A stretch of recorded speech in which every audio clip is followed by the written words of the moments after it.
SuperTalk Mississippi media production. Are you in your element? This is Jeremy Nelson, your host for Element Wealth Radio, every Sunday from 8:30 to 9:30 a.m. and Wednesday from 9 to 10 a.m. right here on SuperTalk Jackson 97.3. Element Wealth Radio, helping you complete your financial picture.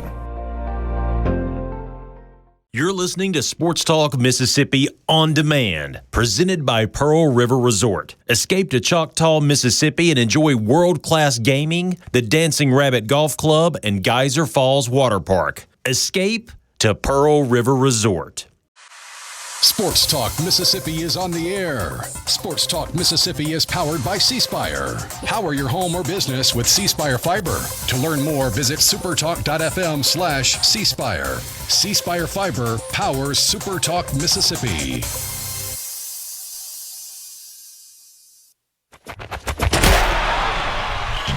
To the junction, in the Grove, and to the top. This is Sports Talk Mississippi.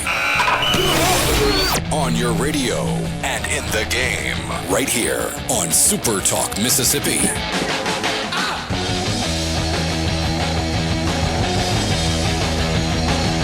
Don't worry, friends. I'm here for you today. Michael Borkey will be along shortly, I guess. But until then, Brian Hadad here with you at Sports Talk Mississippi on a Tuesday afternoon. We are in the Pearl River Resort studios. Pearl River Resort. Book your stay now. Now, look, I don't know if you've been outside, but it is melt your face hot out there.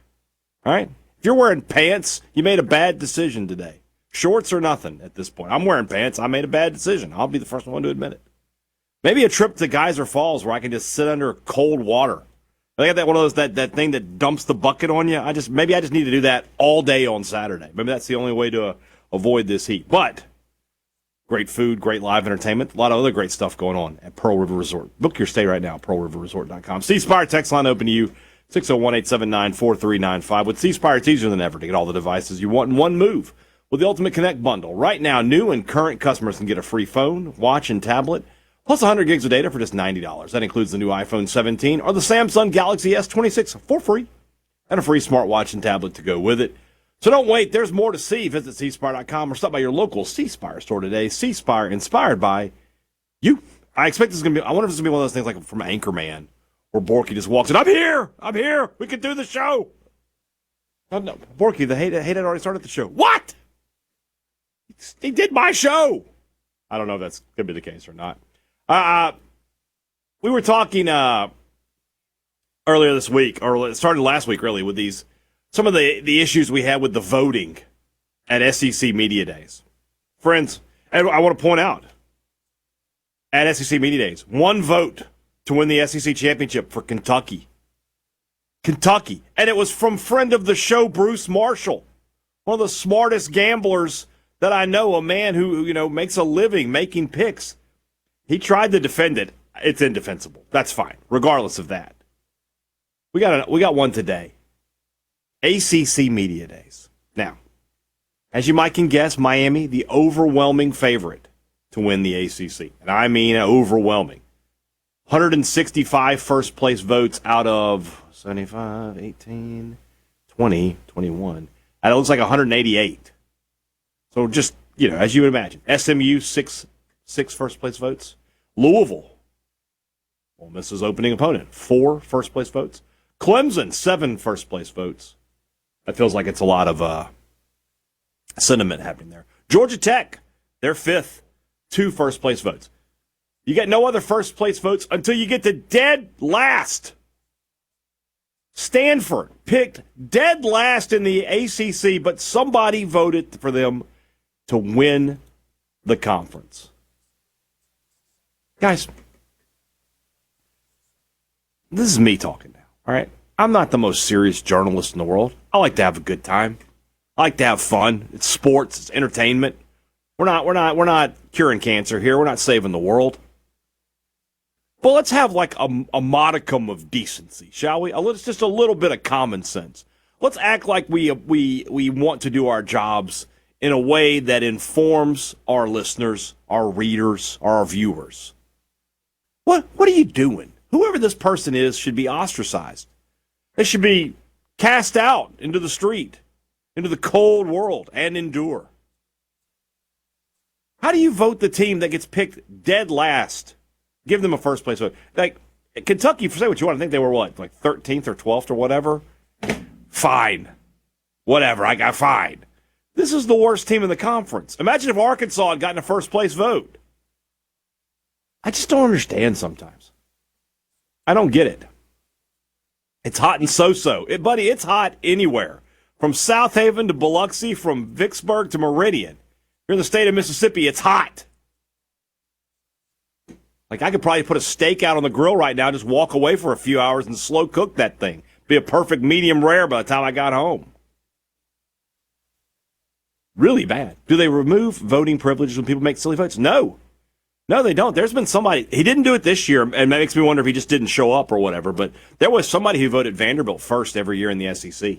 You go to media days and you could just bet your bottom dollar Vanderbilt was going to get a first place in the SEC vote. And this is not Pavia Vanderbilt. This is regular Vanderbilt.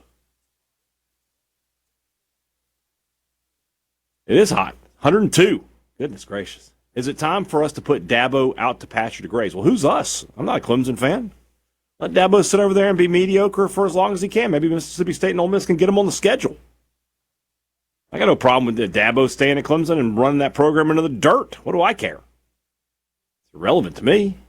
If your wife tells you to play golf this weekend, she might be trying to collect. You know, if you're going to play golf, let's get an early 18. And let's tee off as, I don't know what your local club, what their earliest tee time is. Try to get that. Try to be off the course by 10. If you can do that, you might be okay. Other than that, it's going to be tough. It is so hot. So hot out there. I can't get over this. Oh, I'm sorry, I missed it. Oh, my bad. There's 3 more votes there. 3 people voted for Florida State. Just as dumb. Just as dumb. Why? Like, in the ACC, if you don't want to vote for Miami, that's fine. I can probably make a case that SMU, they've got a good team, got a good quarterback.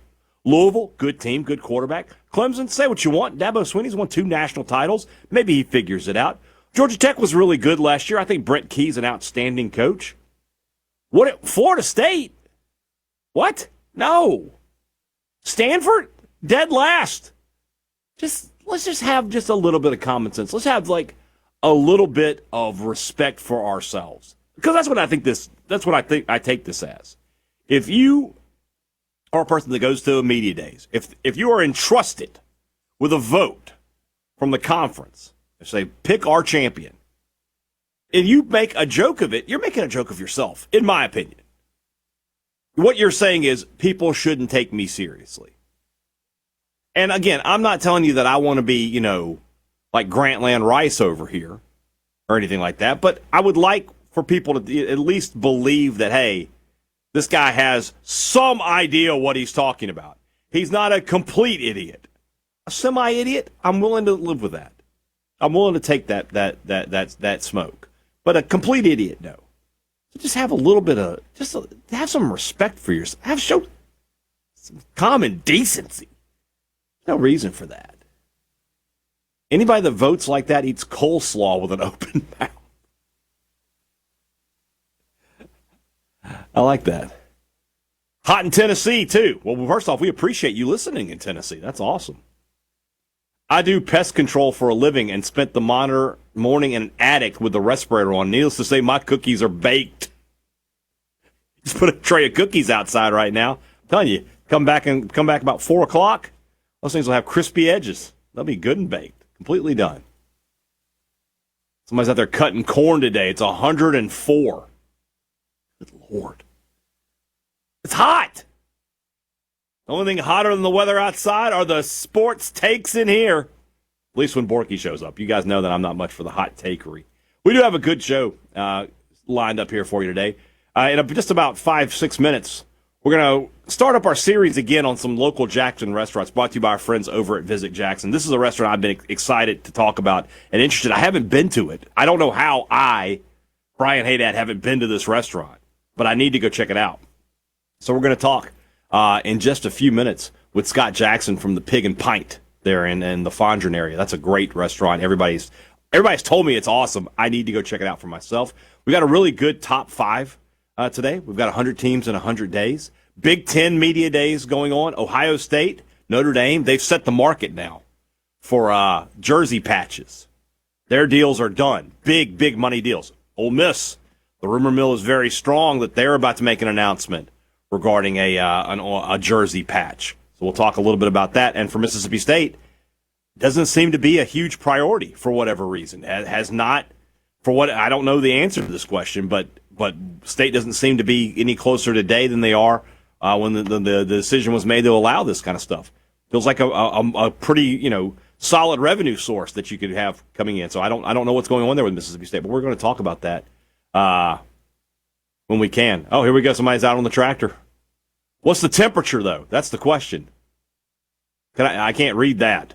It's a John Deere though. We like to see that. At least it looks like one. If it's not, don't tell me. Don't tell me. All right.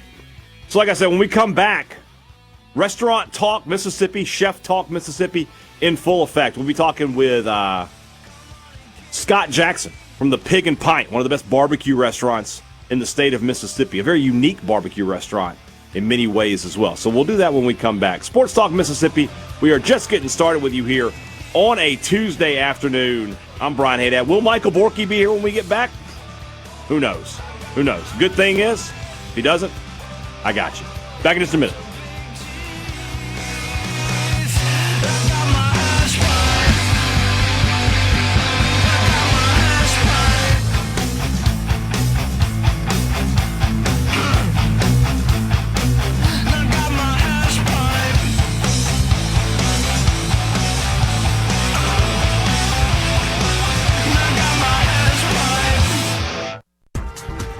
Place for crazy people.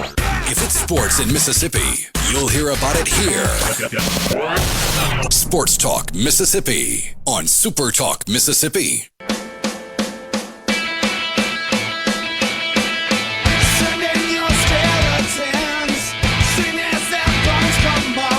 Sports Talk Mississippi. Back here with you on a Tuesday afternoon. I'm Brian Hadad. We still await the arrival of one Michael Borkey. I was told it was just going to be one segment, but as always with him, I got to carry this thing. I tell you what, he's just something else, this guy. We are about to go to the Farm Bureau guest line. Check out favorites.com and go with the home team for our in-studio guest. We'll be doing that in just a minute. I'm very excited for this particular guest because if you've ever listened to this show, you know that I love the barbecue, and this guy is one of the finest proprietors of barbecue in the state. We're talking about Scott Jackson from the Pig and Pint. Scott, are we there yet? I'm here, yes. He's there, okay. You know what? I'll just talk and we'll just go here. Scott, thanks for joining us, man. We really appreciate that and appreciate all you guys who have come in, taking the time to tell us about your places. How difficult is it to run a barbecue restaurant in the middle of a city? Because I think about a lot of the barbecue joints in this country, they're out in the middle of nowhere, right? You got to drive to go to those places. They're kind of out by themselves because, there's a lot of smoke and things like that. Is running a barbecue restaurant in the city more difficult than running it, say, in the middle of a field, basically?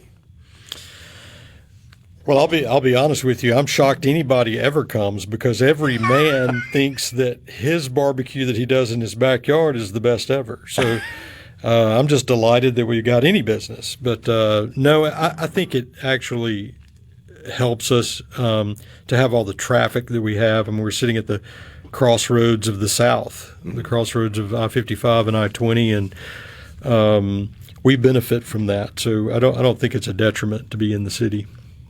Scott, one thing that I always talk about when I talk about barbecue is I leave brisket to the professionals. I'm more than happy to cook a pork butt at home, some ribs every now and then, but brisket is what I like to leave to the pros. What makes brisket so difficult to do, and what do you do to make your brisket as good as it is? No, brisket's kind of like raising a baby. Yeah, you're right. You can't just put it over to the side and it'll raise itself, Yeah. It does require some special attention. I mean, you can't, temperature-wise, it could stall out on you if you don't handle the temperature correctly. I think we keep it simple. We don't have any fancy rubs. We do have a great rub that we put on everything, but a different rub on the brisket. We just use salt and pepper on the brisket and kind of let the beef do the talking and the smoke do the talking. Sounds like a pretty common theme in barbecue as well. I mean, I like Hadad. I love barbecue. Oh, hey, Michael. Hey, it was Meet the Teacher Day, all right? I mean, I had to do what I had to do. I'm just saying. But yes, it's great to be here, and but I frequent your restaurant all the time. A big fan of the place. But, Thank you. Every barbecue video I watch, whether it be Malcolm Reed or somebody like that, that's kind of the key that all of them get to. Is it's not necessarily a difficult process. It's more about consistency and doing it the right way every time. Is that fair to say? Yeah, man. Consistency is the booger. I mean, that's the tough part. We're in our business, there's a lot of turnover in the restaurant industry. I wish there wasn't. There was a lot less before COVID. COVID kind of changed the labor market for everybody, but even more so for restaurants, I think. So you're constantly retraining people to do it the way we do it. And then you want it to be the same every time somebody comes in, but sometimes you get different size briskets. Then we shoot to get a consistent size so that it's easier to do the same thing every time. But sizes vary and marbling varies, and so you have to do a lot of work to keep it consistent. So looking at your menu, you have an appetizer that I'm a huge fan of that I think is highly, highly underrated. So you get queso at the Pig and Pie. You can get chips. You can get French fries. I don't think people sleep on how good pork rinds and queso is. I don't know if enough people are ordering that. I'd like to be the messenger for you that pork rinds and queso is an elite next time pairing. you come to Jackson, buddy, we're going. It'll blow It's your an mind. elite It'll blow pairing. your mind. People don't realize how good it is. When did you discover the miracle of pork rinds and queso? Well, I think pork rinds were they just had to be on the menu, right? And I don't know where sometimes we think we're a Mississippi Mexican restaurant, right? We've got tacos, nachos, queso. No, but it's all got a Mississippi twist to it, and just everybody loves queso. So you can't do nachos without having queso. And then fries and queso are just such a great combination. We had to do some queso. And our queso is 100% pepper jack cheese, Monterey Jack with peppers, and it's we don't take any shortcuts with anything. Everything's homemade. And I'm so hungry. This is ridiculous. This is killing me. You've got all these different styles of barbecue. I grew up in upstate South Carolina, so we had mustard-based stuff. Right, You've got the North Carolina vinegar-based. And does Mississippi have its own kind of angle or twist on barbecue? And if not, have you ever thought about trying to create one? Yeah, so we are famous for saying that we do Mississippi barbecue. And stylistically, if you look around the country, there's several different styles in the Carolinas. There's a Texas style, there's a Kansas City style, and there's a Memphis style. Well, basically everything that Memphis is famous for came from Mississippi, if you think about it. I mean, Elvis, Cotton, the blues, all of it came from Mississippi. You're welcome, Memphis. They're culturally You're welcome. appropriating us, is what you're saying. Yes. I get it. We did that. So it's a Memphis-style barbecue, but we fully embrace it as Mississippi barbecue, but it's that same style that you see in Memphis. And so the sauce is sweet, and our sauce is sweet and tangy. We think it should be balanced. It shouldn't be all sugar, so there's some nice apple cider vinegar in there to balance that out. And so you should get a little bit of tanginess in there. And in this part of the world, it was always pork-based barbecue. You couldn't find brisket in Mississippi or Alabama or Georgia or the Carolinas. It was all pork. And when we opened 13 years ago, my partners were doing competition barbecue, and they were winning awards for their brisket. And so we put it on the menu, and we've done brisket every day since day one. So I have some friends that live in the Jackson area, and they've been to your restaurant a few times, and they tell me that they say the same thing. One of the best things on your menu is your smoked wings. They go to the Pig and Pint specifically for the smoked wings. You're not going to believe this, I love smoked wings. And you've got 4 different kinds There's of sauce. something wrong with you if you don't, really. Well, I mean, I agree. It was a complete accident. Yeah. So when you do the smoked wings, are they smoked all the way through? The little flash fry at the end, and what is? As a man who I don't know if you're familiar with my choice of beverages here, but I see a Pepsi sauce there. What is that? Tell me about it. Well, the Pepsi Cola sauce is it was just a sauce that it was a glaze that the guys were using in competitions. And so it became our rib glaze, and now we put it on the wings too. We offer it on the wings, but the wings were an accident. We didn't do wings at first, and there was some competition, some wing competition in Jackson, and somebody asked us to enter it, and we don't do wings. They said, "Well, do some," and we did, and I think we won. So we put them on the menu, and but they're smoked all the way through from the beginning. Until they're done, and then we hold them in the cooler, and when you order them, they are flash fried to add some heat and crispness, and then tossed in a sauce if you want, or you can get them dry. And a smoked garlic ranch, so we're smoking the garlic as well to go in there? What we set out to do was put a little hint of smoke in most all of the menu items. Wow. So, yeah. That sounds fantastic. I'm not going to lie to you. And I'll see you soon is where this is going to end. Yeah, I'm going to have to make a trip. I was late. Now, it was an excused absence. I didn't just show up late, but I was late. You're open for dinner, right? If I left now, I could be You're there. about to leave, and I'll handle the rest of the show, and I'll see you soon. We're open till 9, Borkey. There you go. I mean, yeah. Okay, there you go. Pick up some food for the little man. Take it to the house if you want. Whatever. Yeah. Goodness gracious. So we're about to come up on a break, but you mentioned ribs, and when you look at your menu, like that's where my eye immediately goes to. And I'm one of those guys that if I go to a barbecue restaurant and the ribs are bad, I'm probably never going to come back. So we're going to talk about your ribs in great detail when we come back. We're doing that in just a minute. We're here with Scott Jackson.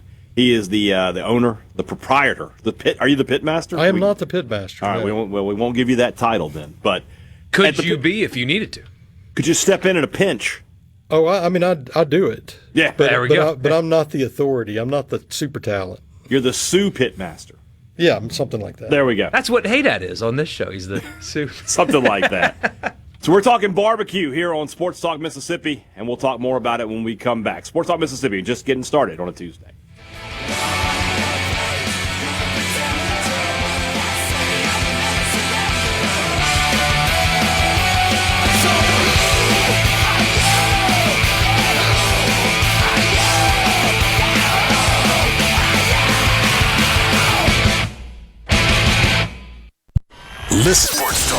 Sports Talk Mississippi. To the junction, in the Grove, and to the top.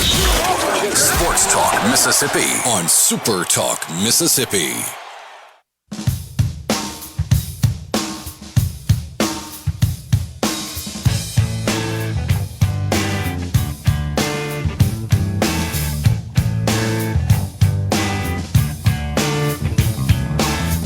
We're back here on Sports Talk Mississippi. Brian Hadad and Michael Borkey. We're joined by Chef Scott Jackson, owns the Pig and Pint, one of the top barbecue restaurants in the state of Mississippi. We have a question here from the C Spire text line for you. Do you use the same wood for both beef and pork? We do, yes. We don't change up woods now. When my partners were doing competitions, they would have a specific wood or a specific wood blend for something, but at the restaurant we use the same wood for everything. What are you using? And I'm not a chef, by the way. I just want to point that out. You know what? I'm just trying to help you out here. I'm just trying to boost you up. I've tried to make you a pit master or a chef. You want to be president? Whatever you want to be, we can make it happen. Hey, that's a kingmaker. We can do anything. Yeah, well, I'm sort of a little bit of a jack of all trades. I'm kind of a front of the house service guy, but I know a little bit about wine and booze, even though we don't sell that at the restaurant. We just do beer. And And I know a little bit about the culinary end. I spent some years in the kitchen, but I'm not a chef. All right. What kind of wood are you using there at the restaurant? We use sort of a blend of oak, hickory, pecan, apple. 4 of my favorites. I use them regularly. That's a good blend there. Yeah, you mentioned the beer component. I am curious if you go to a nice restaurant, they talk about wine pairings. Oh, with this steak or this fish, you got to get this wine, and it's got these notes or whatever. Do you think about that too with barbecue? That hey, like if you order this at my restaurant, absolutely, this is the beer that goes with it. Absolutely, what's that like? 100%. So the weird thing about our story is that one of my business partners, Chris Clark, and I are both certified sommeliers. So we've done a lot of wine education over the years, and we don't serve wine at our restaurant. So Chris then pursued his beer sommelier certification, which is a thing. And so he's an expert with beer. And so he buys the beers that go with our menu. And so yeah, and you know, if you a darker, fuller flavored, almost sweeter style of beer goes great with barbecue. I like ciders with barbecue. Ciders are great. Lambics are fantastic. I've never thought about the cider part. Yeah, I mean, apple and barbecue makes especially a lot of sense. If you're using together. applewood, you're going to have some of those notes there. Yeah. Ciders, lambics, and dark beers are best. Stouts and that sort of thing. That being said, Scott, I was just looking at your beer list, and you may be the only restaurant in the state of Mississippi that has this beer, but it's my absolute favorite. You sell Hogarden. Yes. Oh, okay. Yeah. Scott, I need to be better friends with you. I mean, we really need to be closer. This is an incredible. I can't believe it's on the menu. You don't ever see that. It's one of my what'd favorites. You call me, Hadad? Yeah. Yeah, I love that beer. Oh, it's fantastic. It's so good, and I mean, good with everything. So I got to come to the Pig and Pie. That's sort of my style. I love that. I don't drink a lot of beer, to be honest, but that's the style I like when I do drink beer. There you go. So you're opening more establishments in the area. We are. What's that process like? Because I mean, it feels like from the outside looking in, to get barbecue, to get it really, really, really right, it takes the right people and the right pits and everything like that. How do you double or triple what you do while also maintaining, your standards? How do you do that? Well, we're a group, okay? So we've had 4 partners in the group up until recently, and now there's 3 of us. So we have numbers that we can get around and tend to all the restaurants eventually, and we just got to bring good people in, and they're hard to find. But you got to get good people and train them up, and then hold them accountable, make sure that they're doing everything the right way. So let's talk about ribs. And you says right here, award-winning Pepsi Cola glazed baby back ribs. Baby backs over spares. Why? Well, baby backs are generally considered to be sort of the top echelon of ribs, right? Yeah. And you get a little less meat, but it's a better rib when you do it right. Yeah. But we went through a period there where we were struggling to get a good baby back product for a good price, and 2 of my partners went out to Texas and played around out there in Austin at some of the top spots, and they came back and they said everybody's doing spare ribs in Texas, everybody, and so we switched for a while and did spare ribs. They're meatier, they're a little juicier, they're a little more fat on them, and we were happy with that, but I think our customers demanded that, everybody kept coming in saying, well, where's your baby backs? Why are you not doing baby backs? And so we went back to baby backs are back. There you go. At the Pig and Pine. What's your process for ribs? I think that's one of the most controversial questions in barbecue right now, because you've got 3-2-1, you've got some people who wrap, some people do foil, they do paper. How do you do your ribs? Well, we rub them the night before, They go in the cooler so they can marinate in the dry rub, and then they go on the next morning, low and slow, of course, with plenty of smoke early on, and you can't over smoke, so we're careful not to do that. Yeah. And you can also overcook.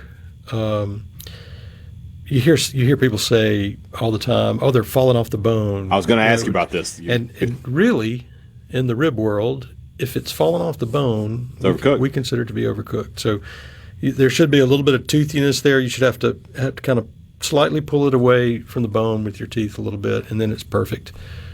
And so that's what we shoot for. Again, it's not overcomplicated. It's just our rub and wood smoke, and pay attention to them.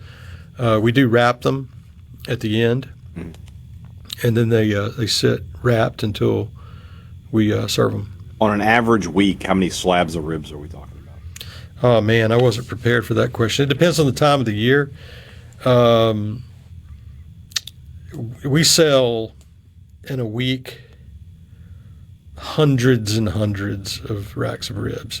Now, if it's 4th of July or Memorial Day weekend, we'll do 300 to 400 racks of ribs in 2 days. Oh, my goodness gracious. How big's the smoker? We have two.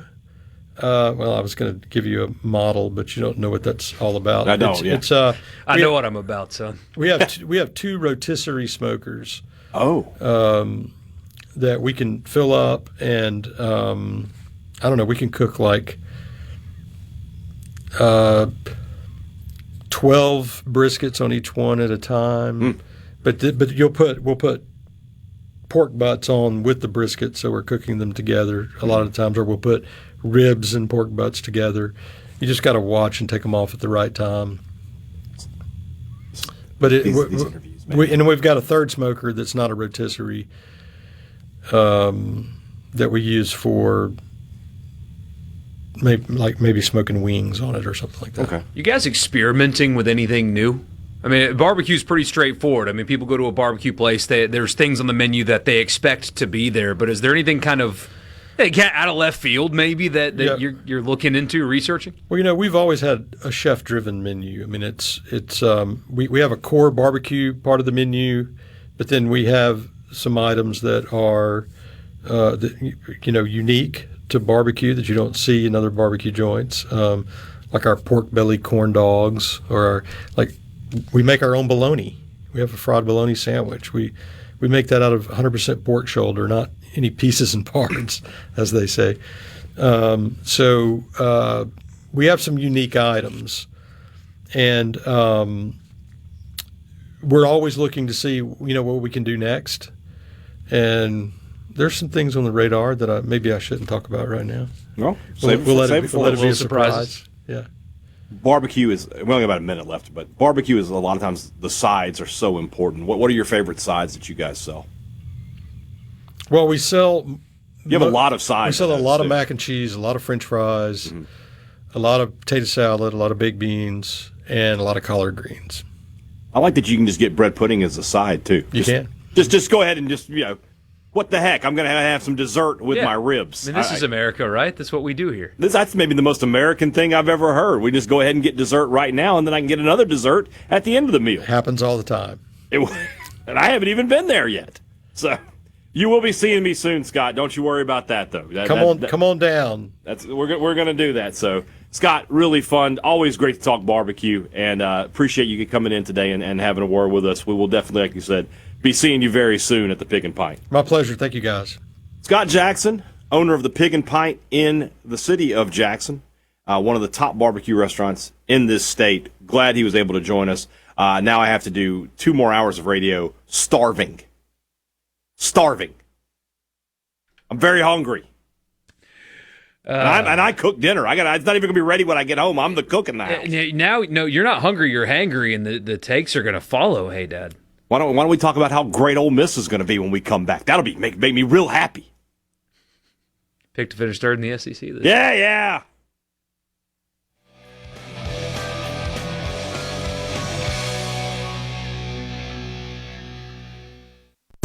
Now Sports Talk Mississippi. Sports. On your radio and in the game. Super Talk Mississippi.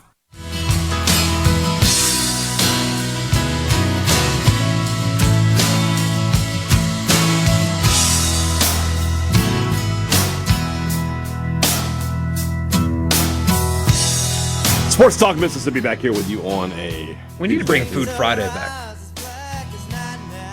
I have heard a whisper that might be a thing.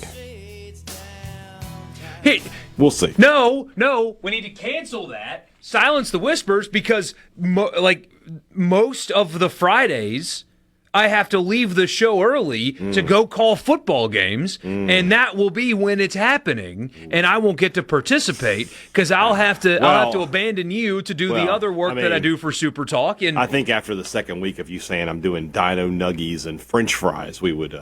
I mean, that's a great combination. So no hating on. We know Borkey. No hating on that.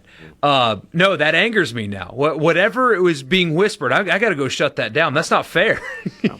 We can do those on Thursdays. What's fair? Okay? Ugot's fair. What are you talking about? So we got to do those on Thursdays, Hadad. Food Thursday doesn't have the same ring to it. I mean, it doesn't make sense at all, but I'm jealous, really, is what it comes down to. It's the best segment of the week. Someone saying they got to Uber Eats me some Two Brothers smoked wings. Brother, you know the address of the studio? I will sign for that delivery. I promise you that. Glad to be here. Appreciate Will and you, although you do this every day anyway. Helping me out was a. Not.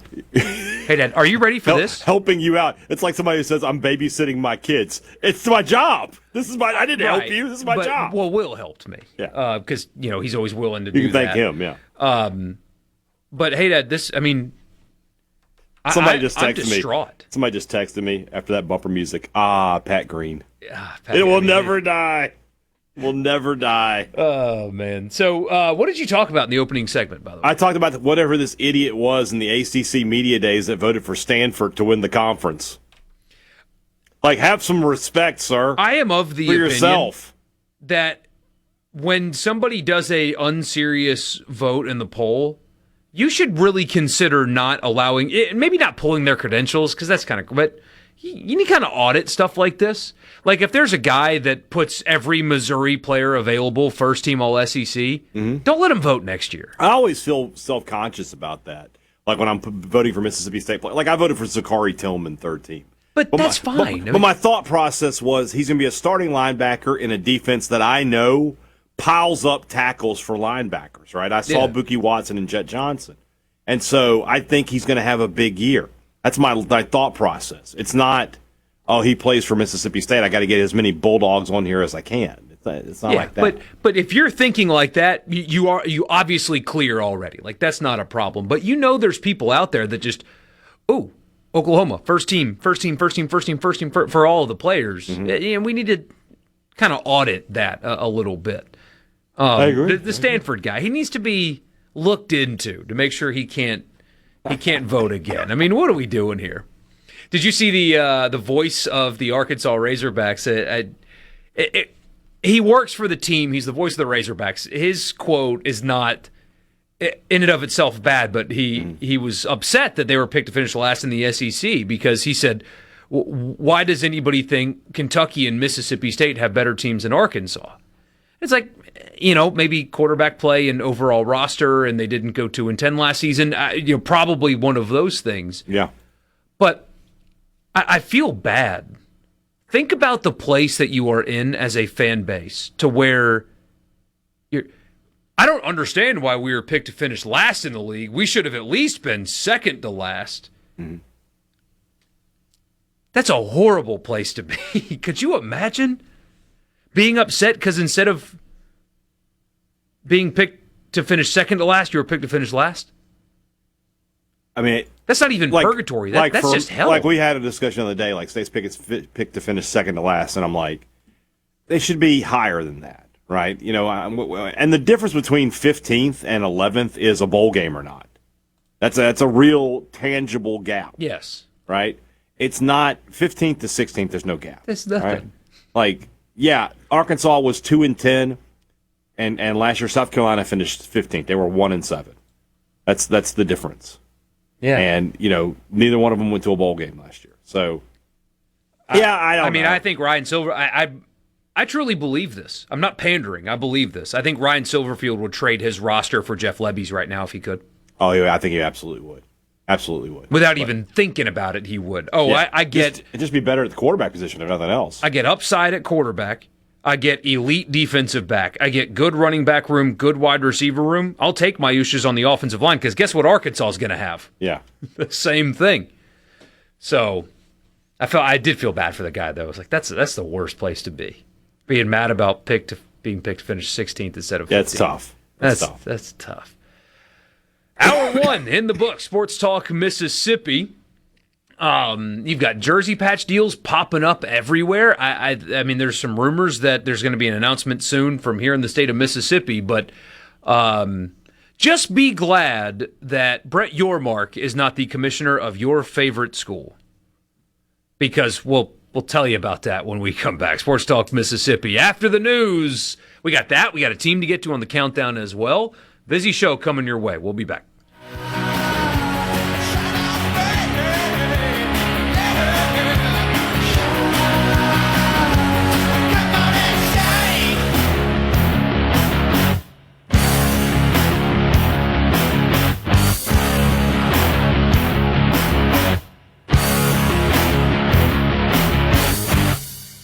Your Sports Talk Mississippi. Sports Talk Mississippi. You know I love sports. On Super Talk Mississippi.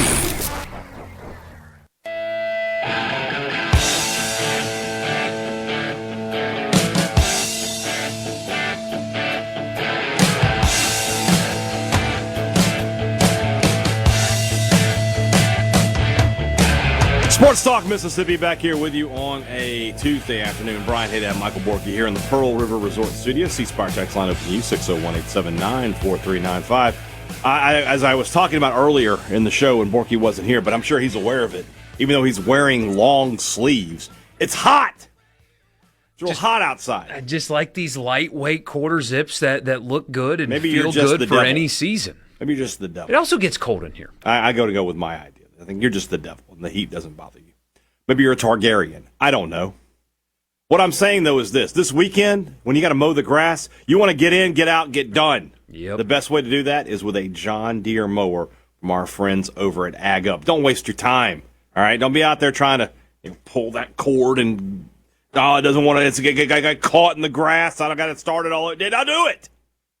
Let's get a John Deere mower and take care of the problem. And you can get that with our friends at Ag Up. If you're looking for a zero turn, no problem. But if you need the big boy, the John Deere compact tractor right now, 0% financing on all 1 through 4 series models. 15 locations throughout the state of Mississippi. That means there's one near you. Visit them today or stop by agup.com or just visit agup.com. Ag Up equipment and John Deere, built for what's next. Restrictions apply. See dealer for details. What are we going to do here? You want to get in this top 5? We certainly can. I did want to bring up this first, if that's okay with you. So we're talking about predicted order of finishes, stuff like that. The ACC put theirs out there. Yeah. And as you can imagine, Miami picked to win the league. A lot of people's, I don't know if you can call them sleeper anymore, but it's not the number one pick for everybody to be the national champion. But if you look at what they got and what they brought back and what they added in the portal, maybe they should be. Number 1 in the league. Number 2, actually, SMU. People like the Mustangs this season. And number 3 hammers home a point that we've been talking about really all offseason. Mm-hmm. It's Louisville.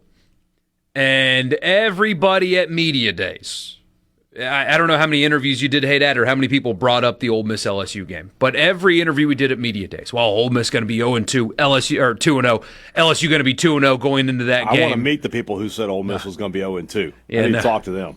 And even fans, oh man, I just can't wait for that game. And too many people are overlooking the challenge in front of Ole Miss on Sunday the 6th to open the season in Nashville. Too many people are overlooking that game. Pete Golding, if you listen to him, he's not. And if you listen to my interview with Trinidad, he's not either. But team-wide, they better not have the same mindset as kind of the fan base in the entire college football, media conversation ecosystem thing.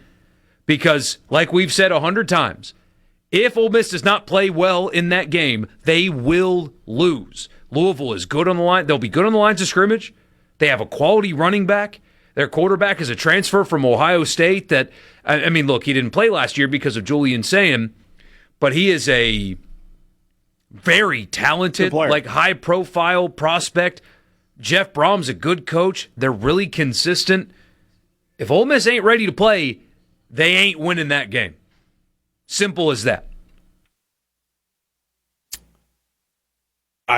You're not saying anything I didn't already know. The ACC, for all the jokes we like to make about Clemson, Miami's a really good team.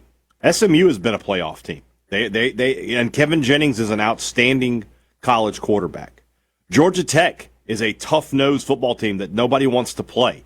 They're going to give Tennessee all they want. They're probably, right now, you would think they'd be favored to play when they play Tennessee a little later. Louisville, you just mentioned them. Even with all the things we say about Clemson, they still have some talent.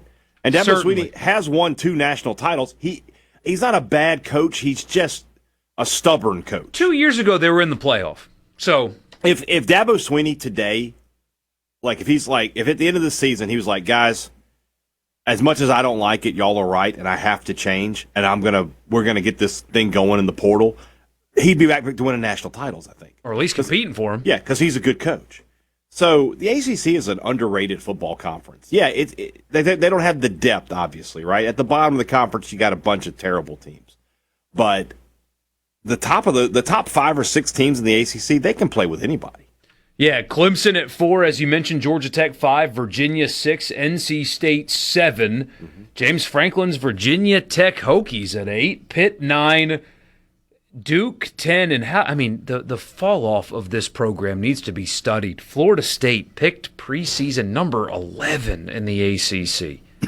10 years ago, you'd have been like, there's no way, and you know what, that Florida State will ever finish 11th in their conference, let alone be picked to finish their preseason. Never mind that. This year, they'd be doing pretty good to be 11th. I would predict them lower than 11th. I don't think they're going to be very good at all. I think that program is at a crossroads of, are they going to continue to be relevant in this era of college football or not? Yeah. Cal 12, Wake 13, Syracuse 14, Bill Belichick's North Carolina 15, Bill O'Brien's Boston College 16. There's a lesson in those 2 selections, I think. And then Stanford at 17, and that's another one too. What a fall off from the Andrew Luck, Jim Harbaugh days to where they are now. But you can't fake give a you-know-what. Mm-hmm. I think I've told this story before, but in case I haven't, hey, Dad, I know a guy that wrestled at Stanford. He's a wrestler there. And he grew up in Tennessee. And so he's a big football guy. He loves football. And obviously he's a super athlete. And their first home game's coming up. And he's asking his wrestling team, like, hey, guys, we going to the football game this weekend? As a freshman, he didn't know the culture there. And they were like, what are you talking about? He starts asking people, like, in his dorm and stuff, like, hey, what are we doing for the football game? Nobody even knew it was happening, let alone gave a crap about going to the game. Yeah. He said he would go to student sections for conference games, and there'd be 30, 40 other students in the entire student section for conference games. They just don't care. And care is currency in this era, and they just don't. It's sad to see that program be what it is now. Yeah. But they don't care. They don't care. And you have got to care. Yeah. And what's funny is, I feel like they have Andrew Luck running the show for them out there, right? He cares. But I don't know how much that they have to give, how much beyond him they really have. Somebody says the bottom, he's trolling here, but he says the bottom of the SEC is also terrible. Look at Mississippi State. But here is where, when you're doing the conference comparison things, where Greg Sankey, what he said on the podium, is correct. Mm-hmm. Because Mississippi State is picked to finish 15th in the SEC. 15th in the SEC. Mm-hmm. And look at some of the dudes that they have on that roster and tell me that is a second to last place team in the aforementioned ACC.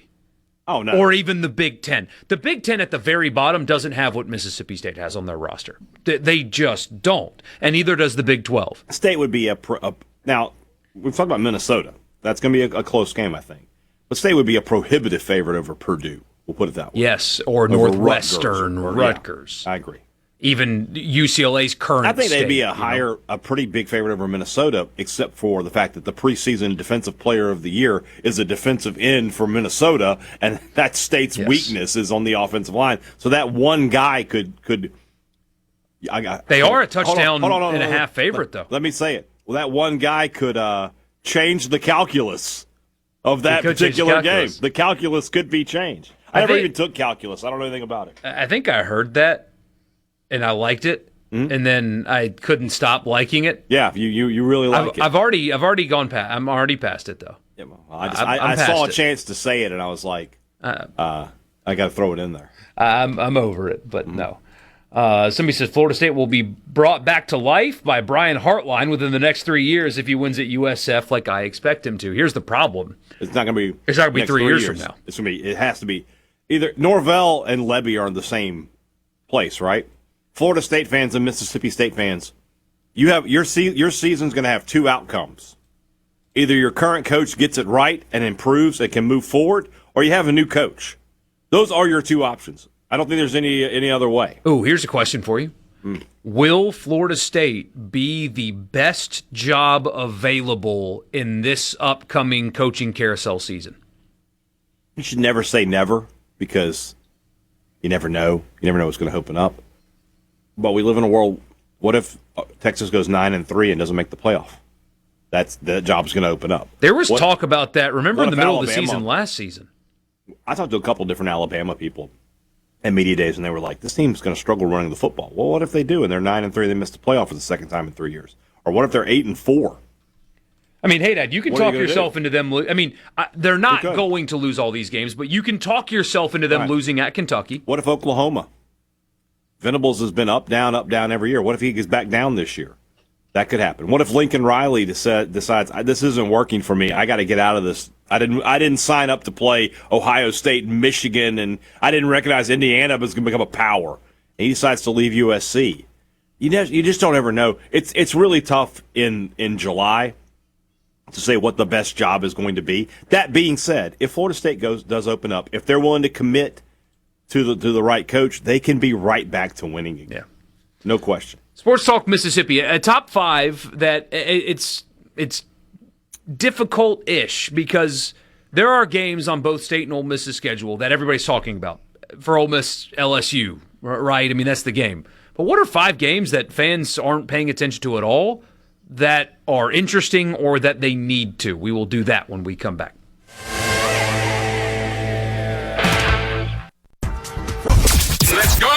Let's go. This is your new home for exclusive sports coverage here in the Magnolia State. Sports Talk Mississippi On Super Talk Mississippi.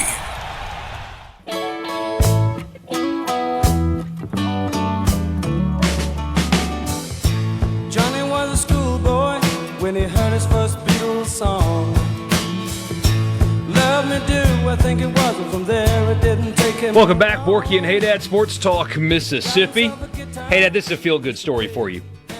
You know the name Christian Miller, right? He played defensive tackle for Georgia.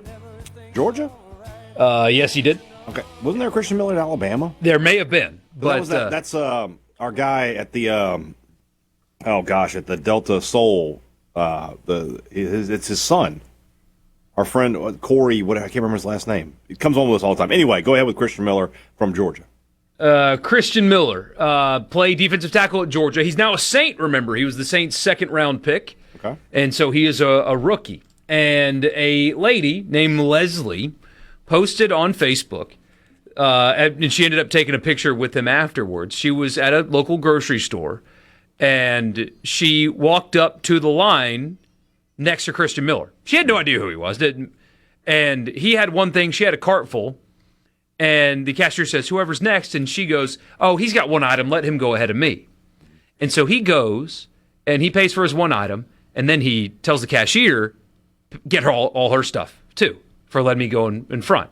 And so she tells this whole story on Facebook that she tried to stop, saying, "No, you are not paying for me. I refuse to let you. You're not doing that." And he told her stories like, "My mom said, you got to bless people that do little things for you. And so don't take this from me. I want to bless you today. And told this whole story, and she had no idea who this guy was. But look at the Saints rookie doing just nice things, no fanfare, nothing. That's just paying for ladies' groceries. That's going to get repaid the second weekend of February. Buddy, that's the kind of stuff I love to see right there. A Saint that's a good player also doing good things. Super Bowl, that's all I'm saying. We're not saying anything. We're just saying. That's what Super Bowl players do, Anyway, cool story, though. I love to see that. Top 5 games that your fan base is not really talking about that you think deserve all kinds of attention for various reasons. I eliminated LSU in the Egg Bowl from my list for Ole Miss. We're not, and Georgia as well. Georgia's not on my list because those are obvious, right? Everybody's talking about those games. What are 5 games for Ole Miss in state that the fan base maybe aren't talking about, but should, whether it's a trap game, interesting, whatever the case may be? The list is kind of yours to create how you see it. Your number 5. We'll start in the month of November. There's 2 big home games for Mississippi State. We're going to talk about both of them, but let me get the dates correct here. For Mississippi State, November 7th, when they host Vanderbilt. I mean, I understand the Pavia was great at Vanderbilt, but if you can't beat Vanderbilt at home, what can you do? What can you do if you're Mississippi State? That's a game you absolutely have to win. Now, especially when you look at it from the terms of what you're going to be coming off of. That's right after this 4-game stretch of Alabama at LSU, Oklahoma at Texas. It's very, very possible that you're going to go 0-4 in that stretch. I mean, right now you would be favored to go 0-4 in that stretch. So you come home from Texas to play Vanderbilt. Your fan base is going to be reeling a little bit. You got to win that game to get them back on. It feels like that's a must-win game for Jeff Lebby, in a way. I got a lot of must-win games for Jeff Lebby, but that's definitely one of them. So my number 5 is the home game, November 7th against Vanderbilt. I like that. I like the rationale.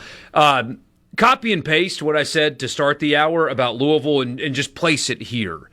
Ole Miss fans will show up. It's the season opener. They're excited, but like I said, every person I talk to, nobody's like, hey, I'm excited for the Louisville game. Nobody. And, again, copy and paste, well-coached team. They will be good on the lines of scrimmage. They have a quality running back. If Ole Miss doesn't show up and play their A game, they will lose that game. And so, yeah, not enough people are talking about that.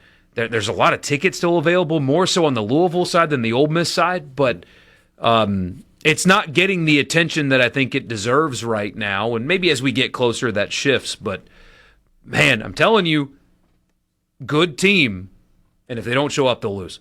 All right. We'll stay in the month of November and just go to the next week for me for Mississippi State, and that's Mississippi State hosting Auburn. Again, do you want to go to a bowl game? Mississippi State, if the answer to that question is yes, these are games you have to win, right? You're not going to be favored to beat Alabama. You're not going to be favored to beat LSU. You're not going to be favored to beat Oklahoma. You're not going to be favored to beat Texas. And quite frankly, you're not going to be favored to win the Egg Bowl. There's 5 right there. So you got to win these other games. If you want to be 7-5, you got to win the other games I didn't mention, and Auburn is one of them. Auburn has been the team that we've talked about that they have not had great success over the last 5 years. I like Alex Galesh. I think he's going to be good, but I don't know about this year. With all of these guys coming in from South Florida, does that going to translate to the SEC? So, I mean, when you look at it from this perspective, State's at home. I think Kamario Taylor has a chance to be better than Byron Brown. It's going to be about Jeff Lebby again. So Auburn is my number 4 game. They got to win that game. My next 4 are mostly due to spot on the schedule, and this one in particular for Ole Miss. After the Georgia game, they have to go hit the road to Norman in November, and I hate that spot on the schedule for Ole Miss. Now, they went there and they beat them last year, and that was a big, really important win. But if Ole Miss is at that point as a team that this roster should be at that point in the season, you should have a playoff-implicated game in Norman a week after you are hosting Georgia. That is a very, very difficult spot on the schedule. Luckily for Ole Miss, Oklahoma's in Gainesville that weekend. But still, I mean, having to get up after Georgia, go on the road into that place, which is pretty hostile against a team that's going to be really good on the lines of scrimmage, ooh, that's a tough spot on the schedule. I hate that spot on the schedule for that game because that will be tough. All right. Number 3 for me is week 3, Mississippi State at South Carolina. Now, we'll talk about the game that comes before that in just a minute, but first conference game, you're matched up against a coach who is as much on the hot seat as anybody in the country. You're matched up against a quarterback that your quarterback, Sellers versus Taylor is an athletic quarterback bonanza. That should be a lot of fun. Those two guys can really make some big plays. South Carolina is a place, Mississippi State, not that they've played every year there or anything, or even every other year. The state has not won at South Carolina since 1998. It's the last time the Bulldogs won in Columbia. They've got to find a way to win that game. The eyes of college football that day will obviously be on Oxford. But for Mississippi State to fly under the radar, they've got to go to South Carolina and find a way to walk out of there with a win.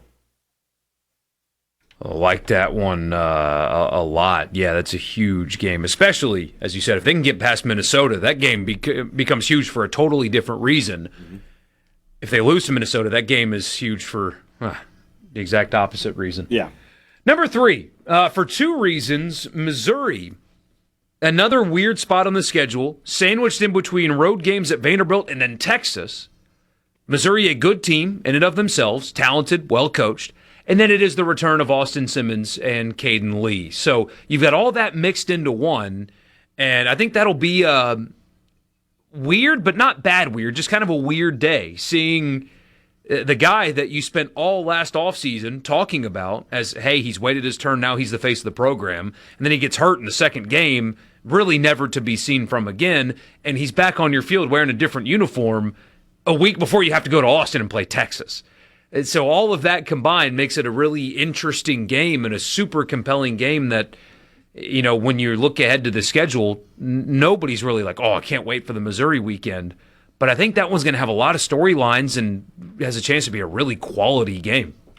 All right. My number 2, I'm going to give you a date here, Borkey. Are you ready? October 8th, 2022. What is the big deal about that date? Okay, say it again. October 8th, 2022. Hadad, I don't know. That is the last time Mississippi State won an SEC game in Starkville. It has been 3 complete seasons since that happened, plus the rest of the 2022 season. In 2022, they beat Arkansas 40-17 on October 8th. Their next 2, I'll take it back. I'm so sorry. I screwed this totally up. 11-5. It's not like it's a whole lot better. They beat Auburn on November the 5th, 2022. That's the last time they won at home in an SEC game. They lost to Georgia the next week. They didn't win a single SEC game at home. They won at Arkansas in 2023. They went winless in the conference in 2024. And they went one game. They won at Arkansas in 2025. By the way, if you're wondering why you're picked last, Arkansas, I just told you. The game against Missouri on September the 26th is a massive game for Mississippi State. Because if they lose that game, their next 2 SEC home games are Alabama and Oklahoma. And we're talking about getting into November before you have a chance to play a more winnable game. They have to beat Missouri. You cannot continue to lose these SEC games at home and give your fans any chance to show up. They have to find a way to beat them. 2 years ago, they against Missouri, they played really well in the first half. Then it completely got away from the second half. They've got to beat them. So that's a massive game for Mississippi State. I don't mean to pile on. November of 22 was a wild. It's not that big a deal. Yeah, I mean that's 3 head coaches ago for State. Sports Talk Mississippi. We will be back in just a bit to complete our top 5.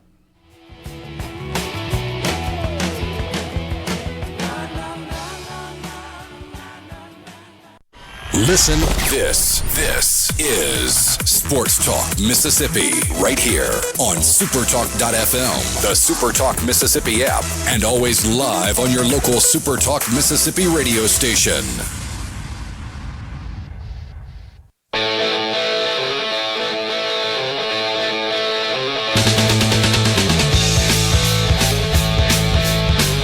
We got this on the text line. Don't really see how State can count the LSU game as a loss preseason. I would say at this moment the game is 50-50.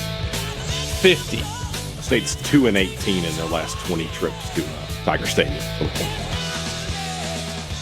It's not a place State goes and wins a lot.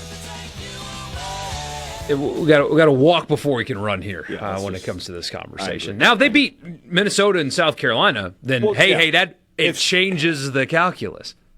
At that point, the calculus E may not equal MC squared. Or I don't know any calculus. I don't know. I can't even make calculus jokes. I don't know anything about calculus. Man, I took advanced calculus in high school. I stopped at Algebra 3 and trigonometry. That's where they sent the DOMs. Well, all those. Oh, you got to take all these AP classes. Is there more? No, what a waste that ended up being for me. What did I get out of that? You know some calculus. I guess if we had to position our antenna relative to the sun, maybe you could create an equation to help us do that. Perhaps, I don't know. Let's talk about something you do know. What's your number 2 game for Ole Miss and the overlooked games here on their schedule? Number 2, Auburn. Auburn is in a weird spot. I don't think Auburn's going to be particularly good, but it still is an SEC team with SEC players on it, and that is sandwiched in between the road trip to Texas and the home game with Georgia. That is a terrible spot. Trap game for days on the schedule for Auburn. And, they've got, I think, a decent enough, probably overrated, but still decent enough quarterback, and they'll be coached better than whatever Hugh Freeze put on the field. And, again, on the road at Texas before you host Georgia. Terrible spot. Look out for that one. All right. My number 1 should be obvious at this point. And look, again, when you look at State's schedule, there are 5 games right now where State is clearly going to be the underdog. No chance of it being a toss-up. Until, when we get there, we'll see what happens. But right now, Alabama, LSU, Oklahoma, Texas, Ole Miss. State's an underdog in those games. A touchdown or better in all of them. So the other 7 games are important. ULM and Tennessee Tech, I just can't. State doesn't win those games. You got much bigger fish to fry than that. The Minnesota game is what's going to define the season. If State goes up to Minnesota and wins, and they're 2-0, you're going to feel like they can go to South Carolina and maybe get a win there. You feel like maybe they can beat Missouri, and they can really get their season started with some momentum. Last year they started off 4-0, but you were 4-0 with a win over a Sun Belt team, a Big 12 team. That was a good win, don't get me wrong, but it wasn't anything mind-boggling. A SWAC team and a MAC team. This year, if you're 4-0, you would have a win over a Sun Belt team, a Big 10 team, and 2 SEC teams. Completely different kind of 4-0. But you got to be 2-0 to be 4-0. Minnesota is a team that Kamario Taylor should have a monster day against. If State can find a way to neutralize Anthony Smith, the preseason Big 10 Defensive Player of the Year, they should win that football game. If they don't, that is probably the end for Jeff Lebby. It is as simple as that. No, if you're not talking about this Minnesota game, you're missing out. Number 1, Florida. Florida is the number 1 game that, because of where it is and because of who they play a week before, nobody's talking about. And we mention that game every so often, and I really think that trap game doesn't even begin to describe what that game is for Ole Miss. You have a team that could be coming off of a big emotional win and can't get back up for Florida, or they're coming off of a big emotional loss and Florida beats them twice. We are going to learn a lot about the character of that team in that game, one way or another. Dwight says Minnesota has a very good quarterback. 2,300 yards passing, 18 touchdowns. I mean, very good is. I think we're pushing it there. He's okay. He's above average. We'll say that. I mean, what will we rank him in the Big Ten? It's behind Sand. He's behind Hoover. It's behind Dante Moore, behind Jaden Maivia, behind Bryce Underwood. Behind Rocco Becht. He's at best the 7th or 8th best quarterback in the Big Ten. I wouldn't say he's very good. He's fine. He's fine. I know in this era, last year to this year, it's almost irresponsible to make those comparisons.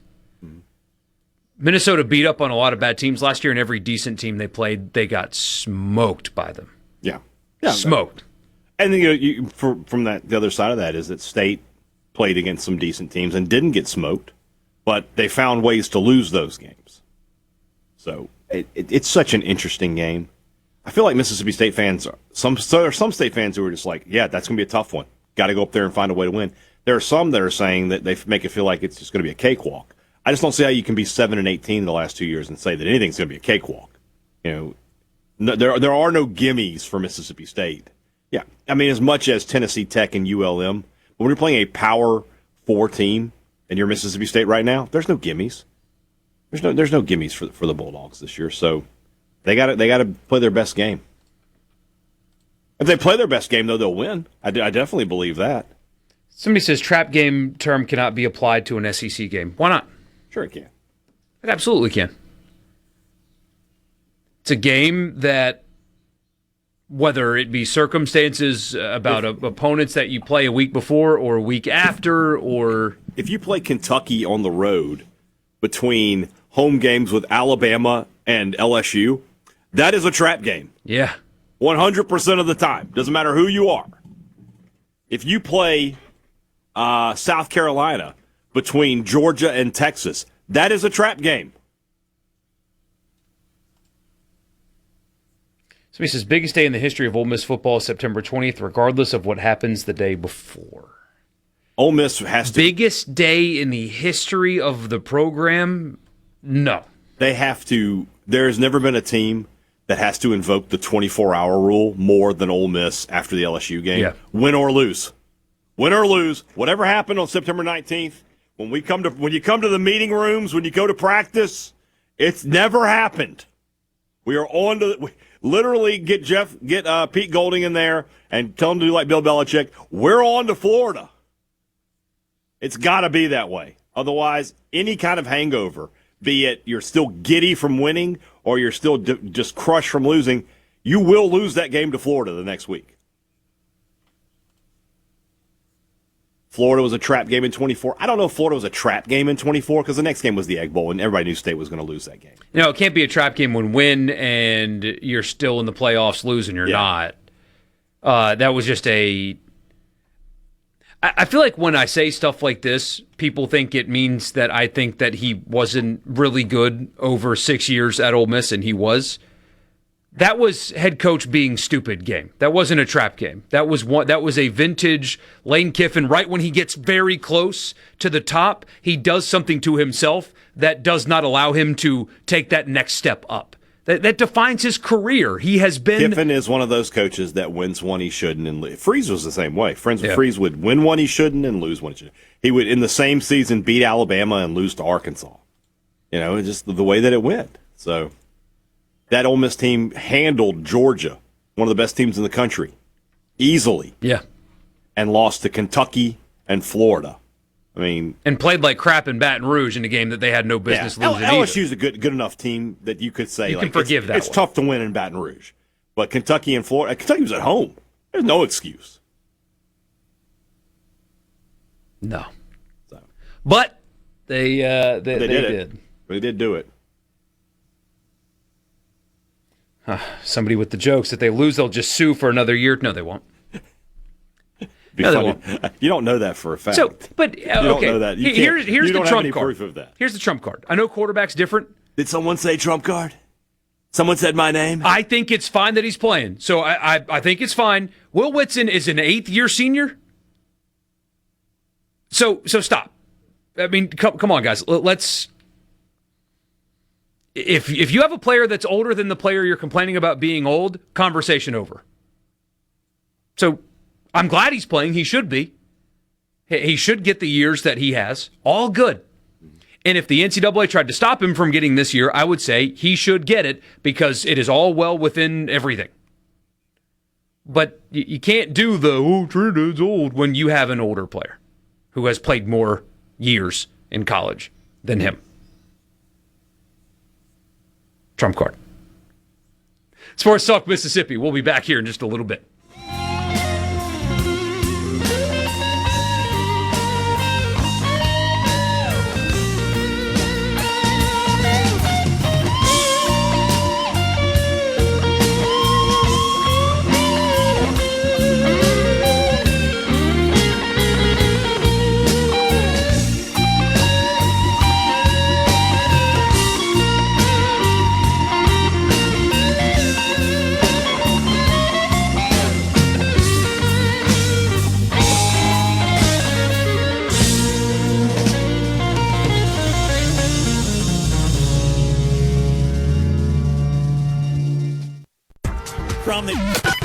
You can be a part of Sports Talk Mississippi. 888-808-8637 on Super Talk Mississippi.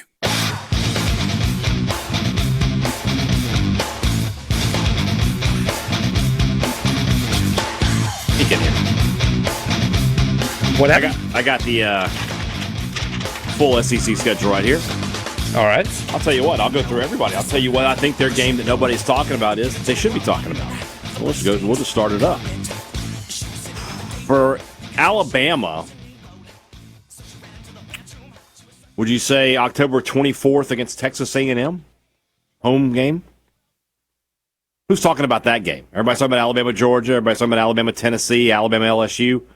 That's a big game. A&M can go into Alabama and win. Yeah. All right.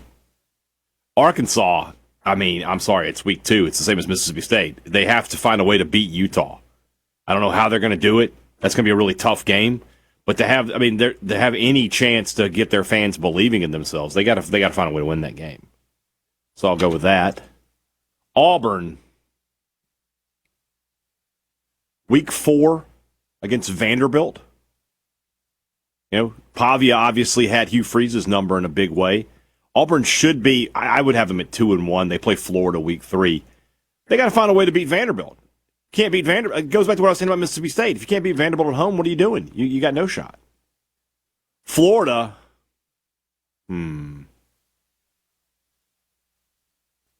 Oklahoma at home on November 7th.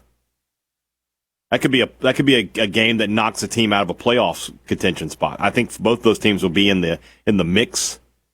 Loser of that game would be out, I think. Georgia is tough because what are we doing here? I guess honestly for Georgia, September 26th. No, that's not really a good one either. At Ole Miss might really be the answer for Georgia. That's their toughest game.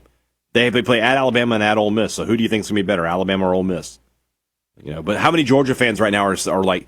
I guess they might have it circled because of the playoff game last year. But Kentucky, October 3rd at South Carolina. That's their most important game. Their first 4 games they should be 2-2. They play Youngstown State and South Alabama, but they also play Alabama and are at Texas A&M. If they're 2-2, they need to get to 3-2. They got to beat South Carolina. LSU, the game that nobody's talking about. They got quite a few. At Tennessee, November 21st. Kiffin back in Tennessee. We've put so much talk about them going back to Ole Miss. Tennessee fans still don't like that guy. We'll say that one for them. Missouri, I think it's at Mississippi State.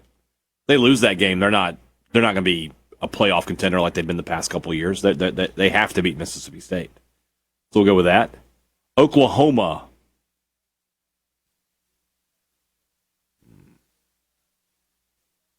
The people aren't talking about. At Florida, maybe just go with that again. That's just a big game for both teams. South Carolina, it's Mississippi State again. You can't. Your first 4 games if you're South Carolina: Kent State, Towson, Mississippi State, Alabama. Then you play Kentucky. You need to be 4-1. And Mississippi State at home, you got to beat them. So we'll put that on there for them. Tennessee, I think it's week 2 at Georgia Tech. If they don't beat Georgia Tech, what are they doing? They're in trouble right off the bat. Because, I mean, they still have to play Texas. They still have to play Alabama. They still have to play Texas A&M, LSU. Got to beat Georgia Tech. Got to find a way to win that game. Texas, that nobody's talking about. Ole Miss at home. Who's talking about Ole Miss right now for Texas? You're looking at Ohio State. You're talking about the Oklahoma game. You got LSU. You got A&M. That's the one. Nobody's talking about that game. A&M.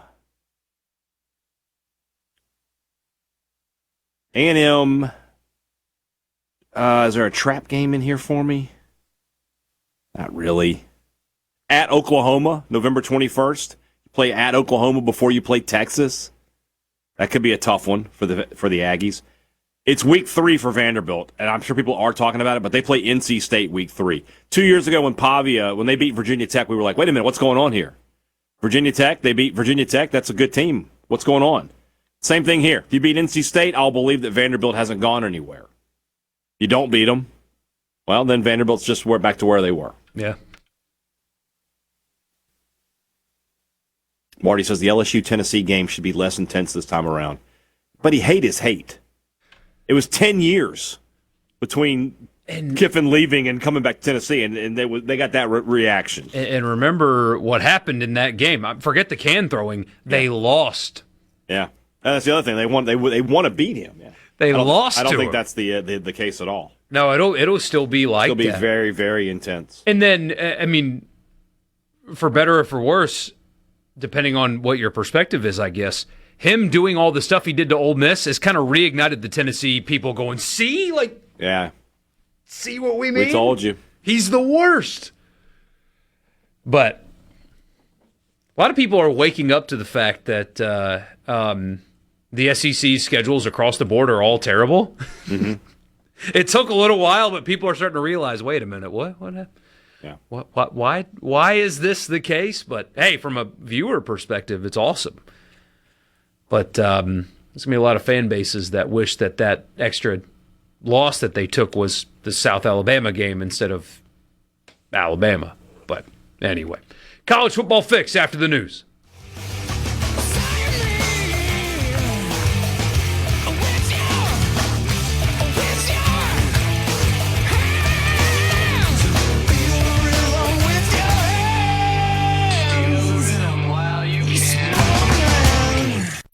Sports Talk Mississippi on Super Talk Mississippi.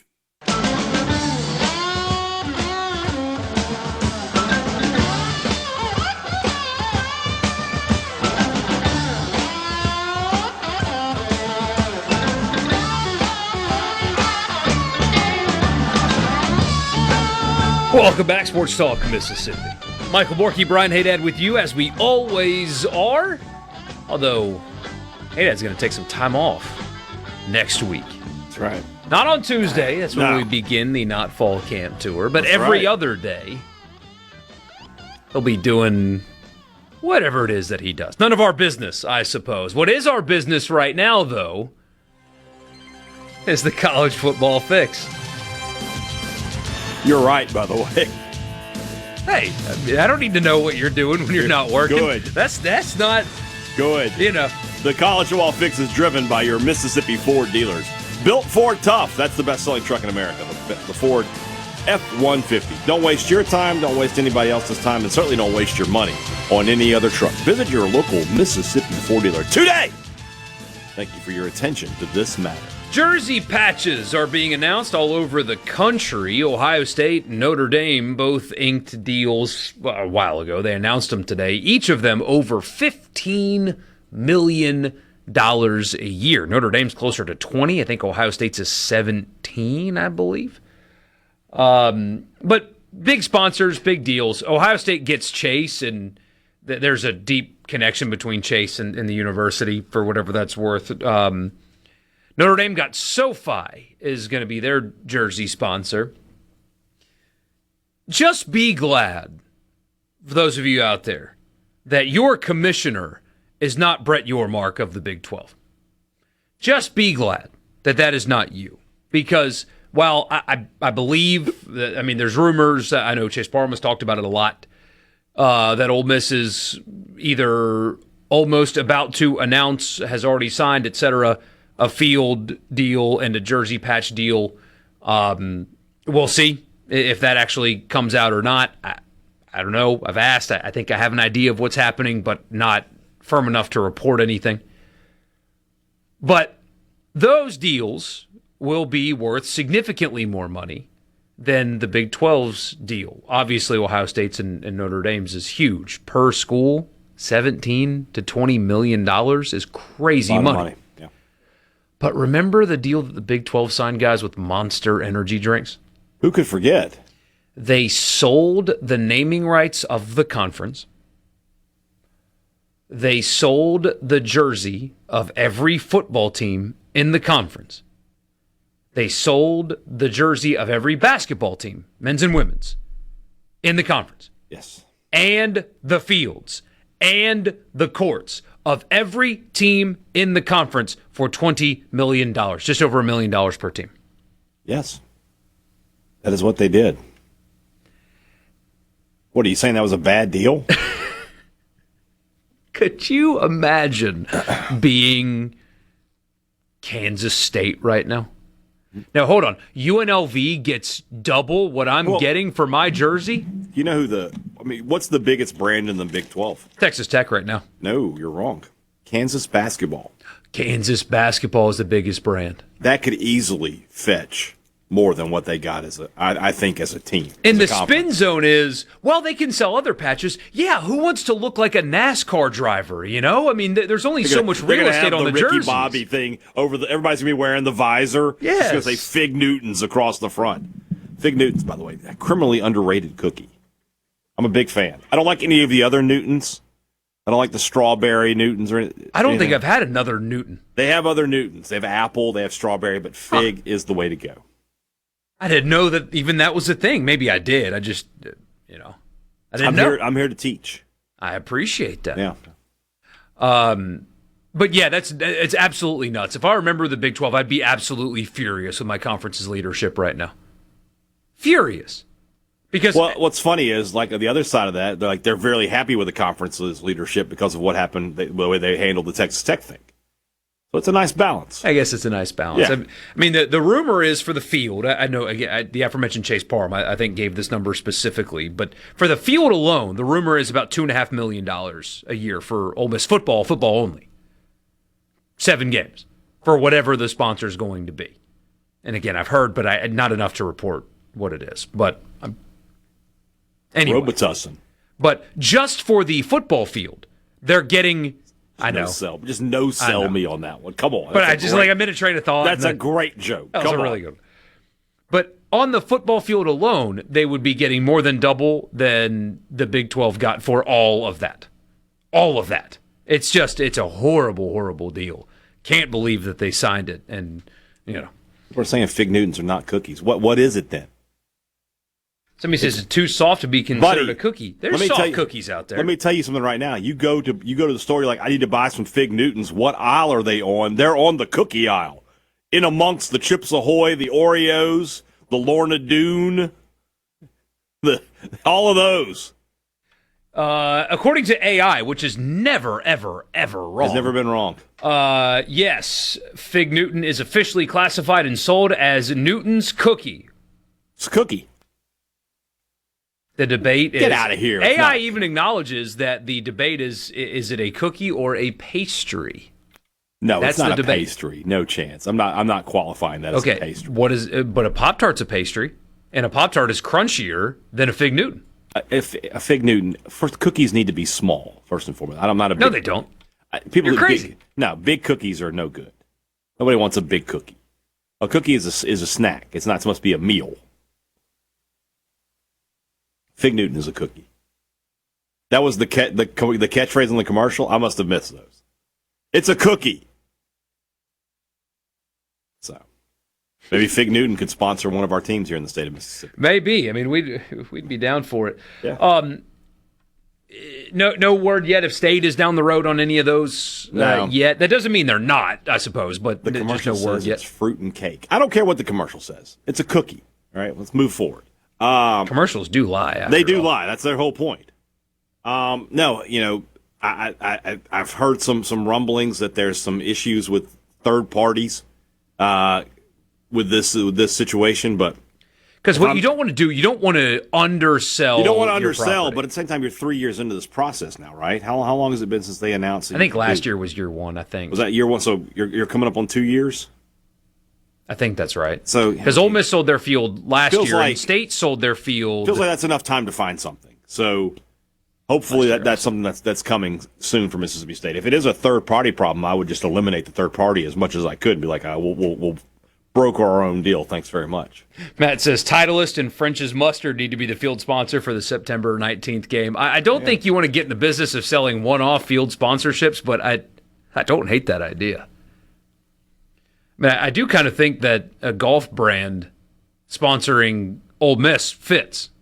The clientele that they're looking for fits that window really well.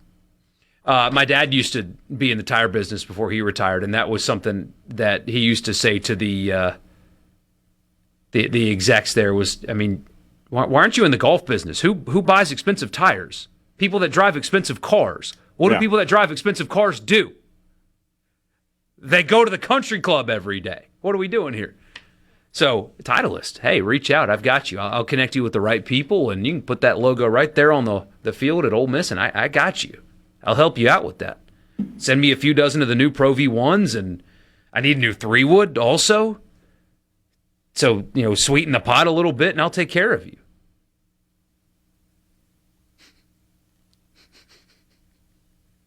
I mean, I feel like you worked out the whole deal right now. I've got this decided. Man. 601-879-4395. Why doesn't somebody like Oregon or Wayne Sanderson sponsor the Egg Bowl instead of Facebook? I mean, that's a good question. Some businesses don't have sports in mind. Although you reach so many people. I mean, you can look at sports in general. Like, look at the commercial breaks when you're watching a PGA Tour event. And then look at the commercial breaks when you're watching a Major League Baseball event. They're different. Or a college football event. And so maybe these companies think that they want to reach a different audience than that of a college football, or maybe they don't. That's the problem that Ole Miss and State run into sometimes is you have a hard time finding in-state companies to do just stuff with you. Mm-hmm. Because if C-Spire, who we're thankful to have a partnership with, only did stuff at Mississippi State games, and Ole Miss fans going to be like, I'm not going to get C-Spire. They don't support Ole Miss. They support State. What did Michael Jordan say? The Republicans buy shoes too. Yeah. Mississippi State people buy phones too. So you got to be careful with that kind of stuff. And that's why Realtree's been able to do all this stuff with Ole Miss because they're not a Mississippi company. Now Mississippi State fans hunt, but right. But if they don't get the Mississippi State business, they're okay. They're okay. But in a Mississippi business, you can't alienate. I don't know what the number is. Well, I mean, I'll be generous and say 40%. Sure. Yeah. So I'm being generous to USM in that situation. By the way, I don't know what the actual numbers are. So yeah. We'll see. It's a lot of work, and I mean, you have to thread a needle finding the right companies, and I think you're going to get some news from Ole Miss here soon, and you hope State is also on that path because jersey and field sponsors are popping up everywhere. It's your college football fix, driven by Ford. Back to Sports Talk Mississippi. It doesn't get any better than this. On Super Talk Mississippi.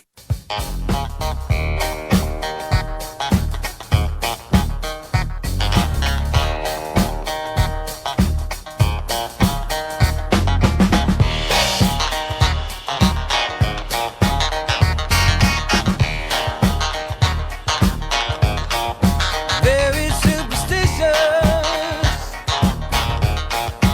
Writings on the wall. You got a lot of superstitions. Not really any. Are you just a little stitious? Just a little stitious. Not really any.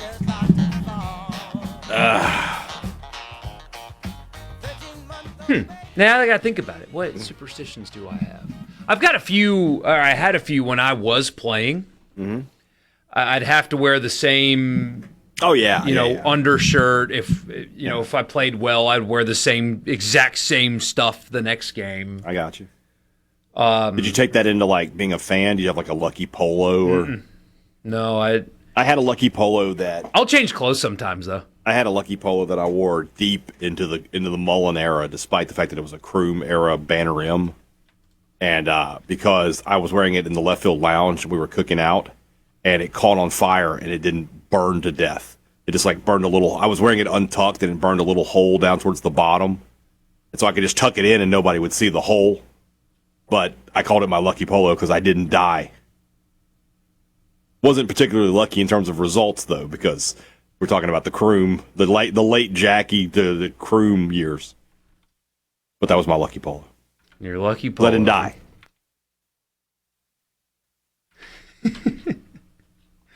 Brett Bielema. He is talking again. He said today, he made reference to Greg Sankey. He said, I know that he has to defend his conference, but they want to live in 2005 forever, is what he said. And that the Big Ten that's the conference. Sure. I like guys that are willing to talk. I like to smoke a little bit. I appreciate it. But there's a meme going around from last basketball season where it was LeBron James. And I know some of you guys don't like LeBron James, but he did something really funny. Not you. Yeah, I know it's not you saying that. A lot of people, not you. You can't say that. Anyone on your team, but not you. But not you. Yeah. Brett Bielema went 11-29 in SEC play as the head coach at Arkansas. Yeah. From the years 2013 to 2017. Not great. So you won in the Big Ten. You left for the SEC, stunk out loud, go back to the Big Ten, you're winning again. Doesn't that say something? I feel like that's having a dirty house and pointing at your neighbor and saying they don't clean up enough. You know what I mean? It's get your house in order first. Like Ryan Day, if he wants to talk, by all means, Ryan Day, you talk, buddy. You earned it. You earned the talk. Mario Cristobal, if you want to talk, by all means.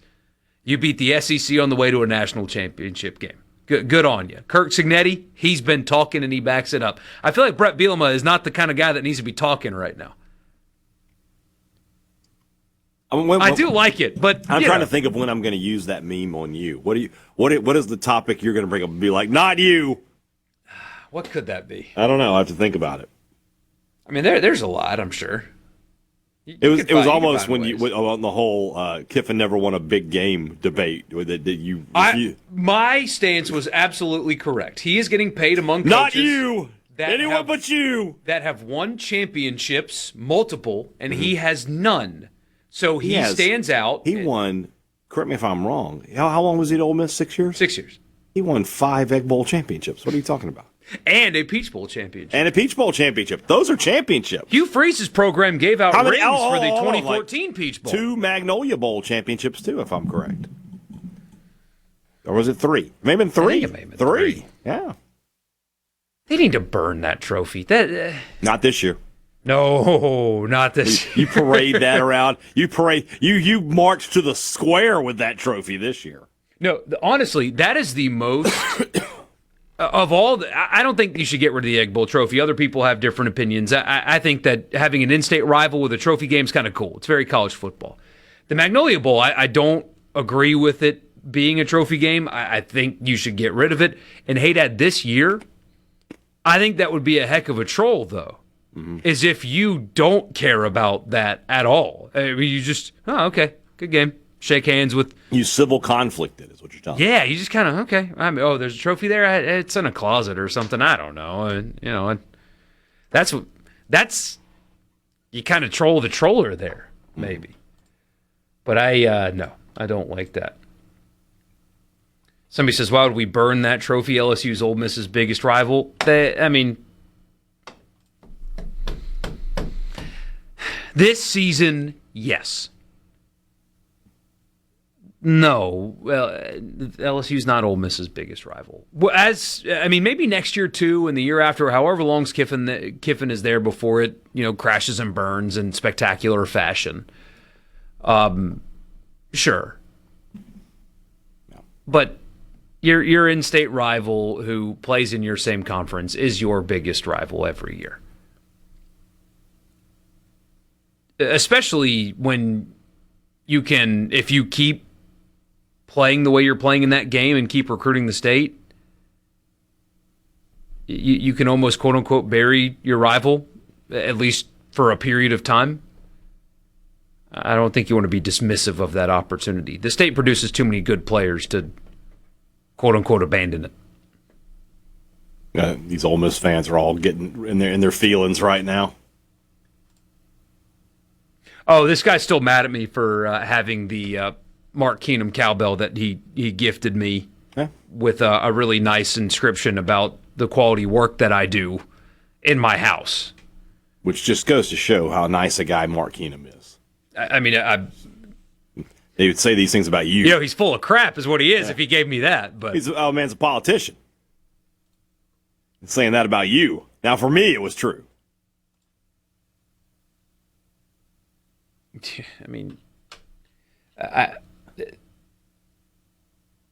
Don't get mad. I saw what he said. Don't do it. I don't care about that. Don't do it. I know you well enough. Don't do it. No, but this guy's been for months obsessed with the fact that I kept that cow. What would you think? He's a troll. I don't know what you want from him. I don't know. Do you want me to destroy that?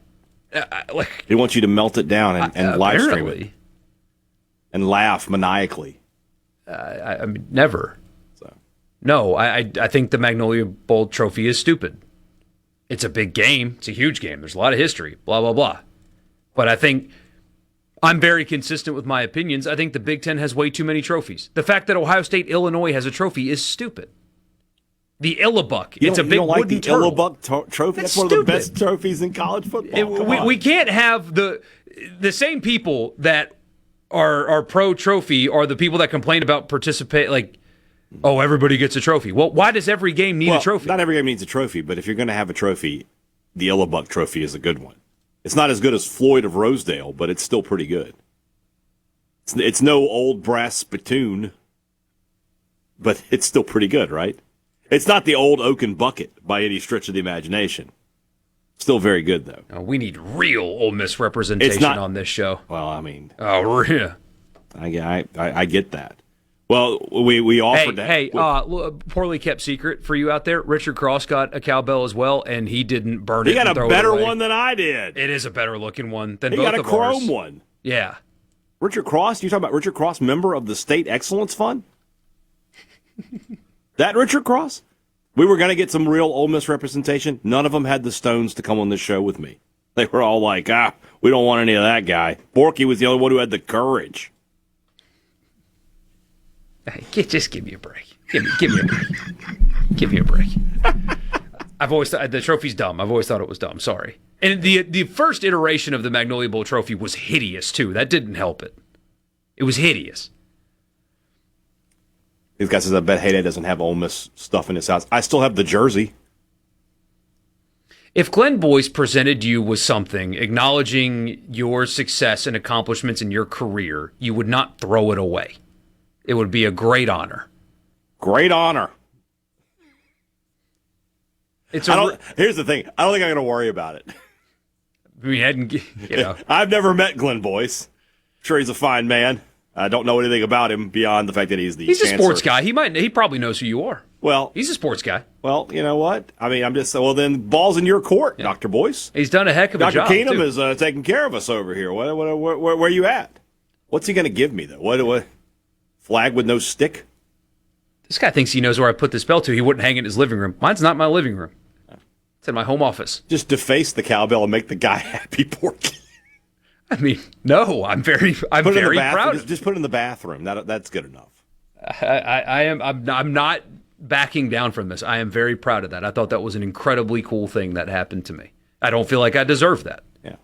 These folks, by the way, this is a good point from the C-Spire text line. These folks are proving they do still care about the in-state rivalry. No, it's not a rival. Yeah, that's what apparently. This guy thinks about what I have in my home because it's a Mississippi State Well, thing. the other but side, it's not a rivalry. The other side of this is this guy isn't texting Matt Moscona right now. Yeah, well, I mean, Hey, he's not listening to that show. Moscona has clickbaited Ole Miss fans into his comments for a while. I'm sure now. he has, but yeah. I like Matt a lot. I got to visit with him. His commentary on Keith Carter just makes no sense to me at all. I don't I'm not understand. familiar with his commentary. Oh, I mean, he just rips on him every day. It's like, I don't understand that angle. There's a lot of angles you can take if you're doing media in Baton Rouge and you want to dump on Ole Miss, whatever. Right? Do your thing. He's no Jozon Darby is all I'm saying about Keith Carter. I don't know what. He's no Michael White. I don't know what Keith Carter could have done differently. He's no really Anthony don't. Boone by any stretch of the imagination. We'll be back. Listen. If it's sports in Mississippi, you'll hear about it here. Here. Sports Talk Mississippi. You like this show, huh? Yeah! Super Talk Mississippi. All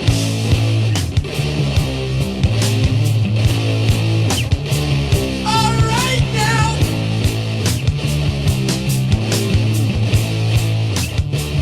Won't you listen? Hey, Dad, I don't know if you saw this. You may not have. It is being reported that contract talks have progressed to the point where an announcement is expected soon with Mauricio Pochettino in the United States men's national team. I thought you were going to talk about Danny Welbeck and Jordan Henderson coming to Chelsea. That's fine. That's good news. I like this. I'm excited. You need continuity. We need 4 years of this guy.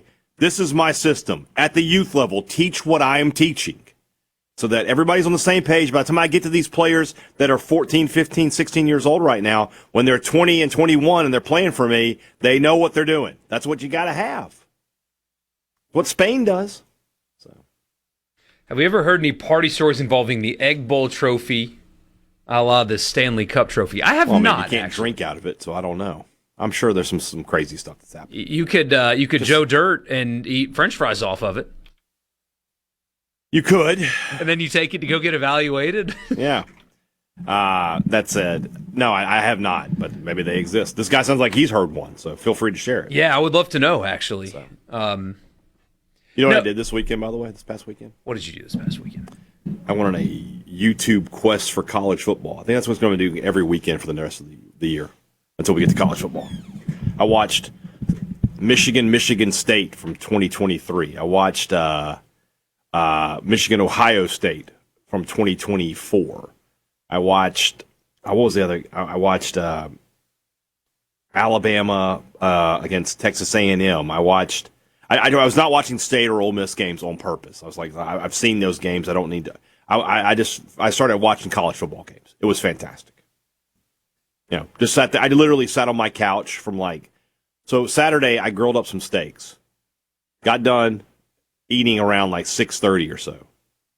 And from 6:30 till about 11, I just sat on my couch and watched YouTube college football videos. And What's your favorite one?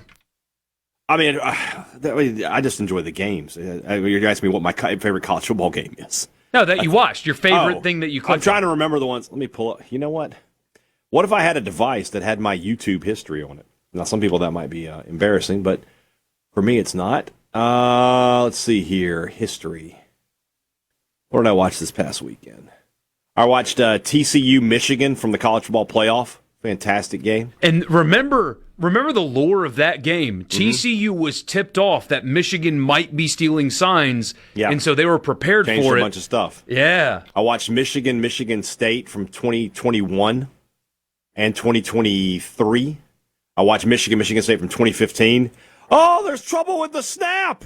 I watched that one. I watched Michigan Ohio State 2022 and 2024. I watched two Bedlam games. Bedlam was great. Oklahoma State. And I watched Baylor TCU 2014. You want to know something about Baylor TCU 2014?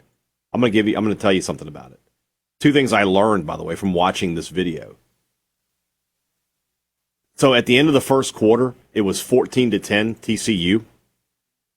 They had both had 8 possessions. That's how quickly they were moving. That's amazing. Both teams had 8 possessions. That's awesome. And then the one that gets me is, let me find it here. So TCU's they score here. So with 14, well, here, they scored again, didn't they? Yeah. So with 10:57 left in the game, TCU was leading Baylor 58-37. The final score was Baylor 61, TCU 58. So in the last 11 minutes of the game, they scored 30 unanswered. I mean, it's unbelievable to watch how fast those teams were playing. And you talk about elite offensive talent. It's just fun it's just a fun game to watch. Yes, it was. Bedlam, it's a shame that it's gone. You know what's not gone, though, Brian Hadad? Countdown of 100 teams in 100 days. You didn't put the team in the rundown. So I forgot. I'll have to get going here. I'll give you a hint. Enter Sandman. Okay, ready? 3, 2, 1, go! It's the final countdown. Team number 32. That's right. Tomorrow we are team number 31, but 32. We go to the Atlantic Coast Conference. A new coach with the old coach on his staff. We'll tell you about that in a second. Virginia Tech.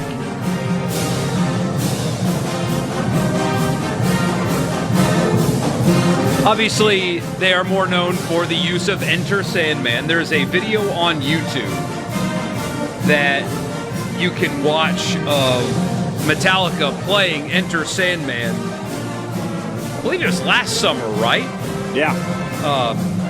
In the stadium, and it was incredible. One of, if not the best entrance in college football.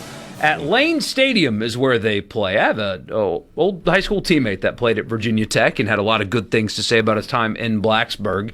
Really good environment. 65,632 exactly the seats in Lane Stadium. Obviously, again, famous for that student section, jumping, Enter Sandman, all that stuff. Looks like a really fun place to watch a football game. Last year, though, did not go well. 3-9 for a once proud program that is just seeking relevance after the great Shane. Nope, I'm just kidding. Frank Beamer was the head coach there for a long time. As you guys know, his staple was special teams, Beamer ball. And man, did they have a lot of fun teams back in the day. You think about the Mike Vick era as well. That's just been a fun program over the years in college football.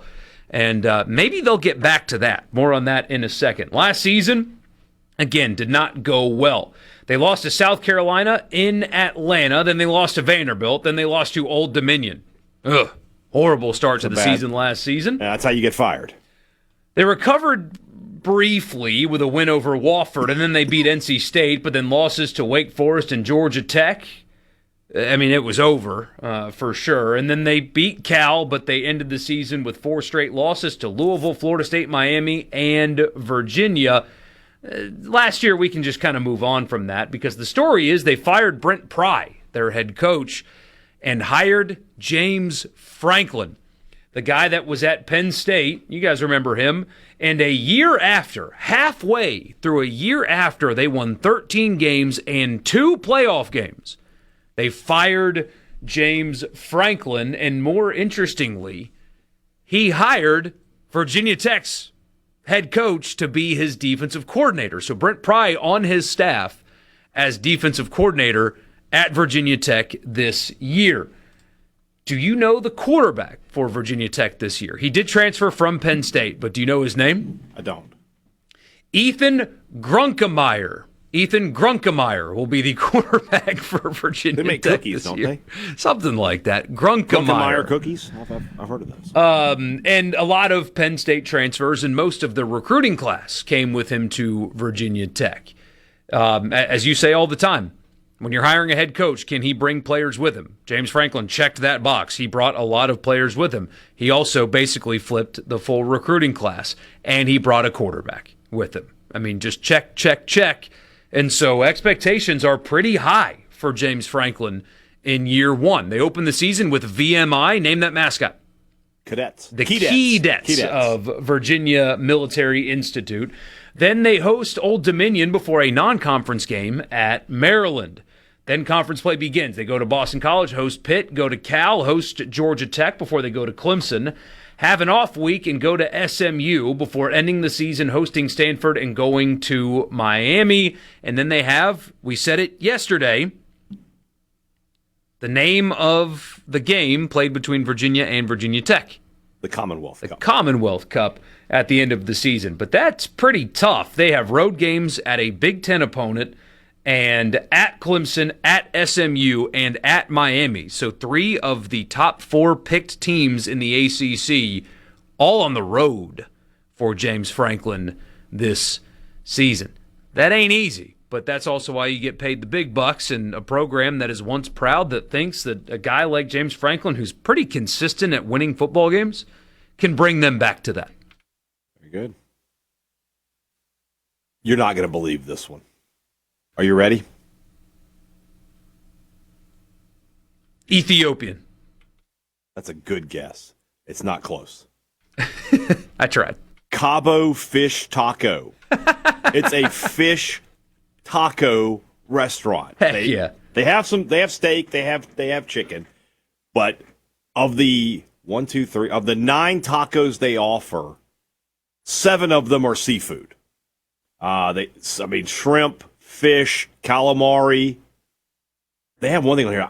Buddy, this one doesn't work. I like Rasta pasta, like a Jamaican-style pasta. I'm a fan of that. It says it comes in a pineapple cream sauce. Buddy, I'm not eating anything savory in a pineapple cream sauce. What are we doing with our life? That sounds terrible. But the fish tacos look good. I don't know about a Mexican fish taco restaurant in Blacksburg, Virginia, but this is the highest-rated restaurant in town. So, if you're ever in Blacksburg, Virginia, and you got a little mood for Mexicane, go see our friends at Cabo Fish Taco, and you tell them that Borkey and Hadad sent you.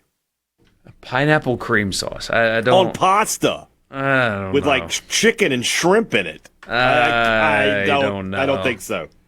I don't think so. We'll wrap the show up with you next. Stick Lives around. in a pineapple under the sea.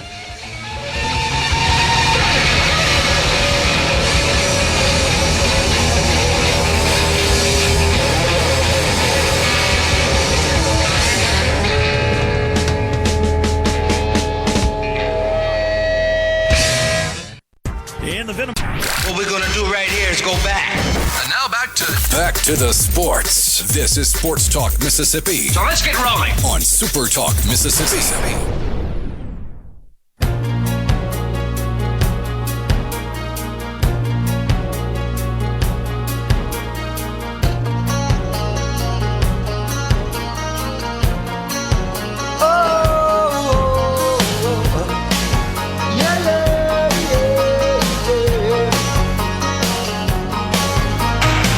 I never know if my mic's on. Oh, it's on. Okay. Genteel Apparel is the official apparel provider of Sports Talk Mississippi. As you see, Michael Borkey, come, rain, snow, or heat. Heat 2 in theaters soon. He's going to be wearing a Genteel pullover. Looking as only I can, I guess, in my Genteel polo. Big man sizes are available, and that includes in the collegiate collection. We're getting closer and closer to game day, guys. It's time to get that new game day polo. Get it at GenteelApparel.com. Mississippi State, Ole Miss, Southern Miss, and plenty of other schools available. GenteelApparel.com. So Ole Miss released a statement on the buyout situation with a attached timeline of when they made contact with LSU and things like that. For Kiffin? For Prince Will, Umanmielen, and Devin Harper. Okay. Yeah, this is the funny part, right? So Prince Will signed his rev share agreement on January 3rd is when he signed his agreement. Where can I see this, by the way? It's Michael Katz is that what guy. I'm looking at. He'll drop a person. Yeah. But Prince Will entered the portal at 11:40 p.m. on January 20th and signed scholarship papers before 10 a.m. on the 21st with LSU. It's amazing how entered the portal and went through the recruiting process and picked a destination in 10 hours. Amazing. But LSU, according to Ole Miss anyway, after Ole Miss contacted LSU after the deadline of payment, and LSU said that they denied paying, saying that they are not a party to the contract. Okay. Which is true. That's true. And they are technically correct. And that's probably some lawyer stuff that they are doing. Right. If LSU holds to that and does not help the players with their buyout, that's going to come back to bite them a little bit. It could anyway. Because I know for a fact, maybe not those two players, but I know for a fact there were multiple other Ole Miss players that were told, if you transfer to LSU and you have a buyout, we got you. Like, we will take care of that. Players were told that. And if Princewell and Devin Harper were told that, because they were, by the way, LSU wasn't leaving them on the hook for $500,000. 0% chance, and I mean zero, that they were going to do that to their new players. Right. If they do this now to them,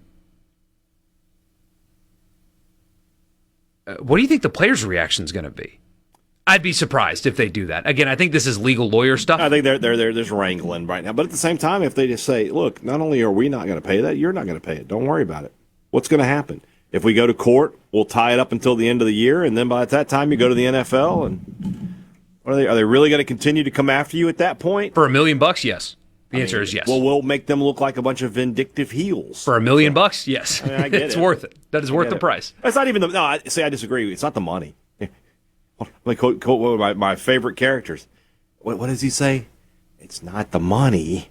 It's about making a statement. Is that what he says? I forget what it is. But if it was $20,000, they wouldn't bother. Yeah, but it's $1 million. It's not. It's not about the money. It's about sending a message. That's what he says. Yes, that's true. Like $1 million to Ole Miss. Yeah, it's a good chunk of change, right? It's not nothing, but. It pays your offensive coordinator. At the same time, though, it's more about LSU thought they could come in here and get our players. We're gonna make them pay through the nose if they have to. And that was what the contract said they had to do. So weird deal. But I mean, payment was due according to this. I thought it was this summer. Is the juice running? Are we? Is that compounded onto the principal? So somebody get Chrissy and Paulie Walnuts in there. I have had a source on the contract situation. Unless I missed it, and I may have, I didn't see anything about interest. Maybe there was. And I mean, I was trying to read a legal document on my phone, so who knows if I missed it. But I didn't see one. That doesn't mean it's not there, but I did not see anything about interest. But the payments apparently were supposed to start coming in February. So they've given them 5 extra months before they took this route to go ahead and make the payments, and they haven't made them yet. So, weird deal. Very, very weird deal. But there is a 0% chance the players were not promised that would be taken care of when they transferred. I'm sure. 0. So we'll see where that ends up. Does that make Keith Carter the Joker in this situation? I guess. Or is that Golding? Golding's a better Joker, I think. Keith Carter is. Yeah, but this is an administrative deal. Then he's Harvey Dent. Yeah. He's Two-Face. Or Bane. No, he's not Bane. Nobody cared about who I was. That's Kiffin is Bane. That's a story for another day. That's a whole show of putting the Batman cinematic universe to put into practice in the SEC. Maybe tomorrow. We'll see you tomorrow at 3. Good night.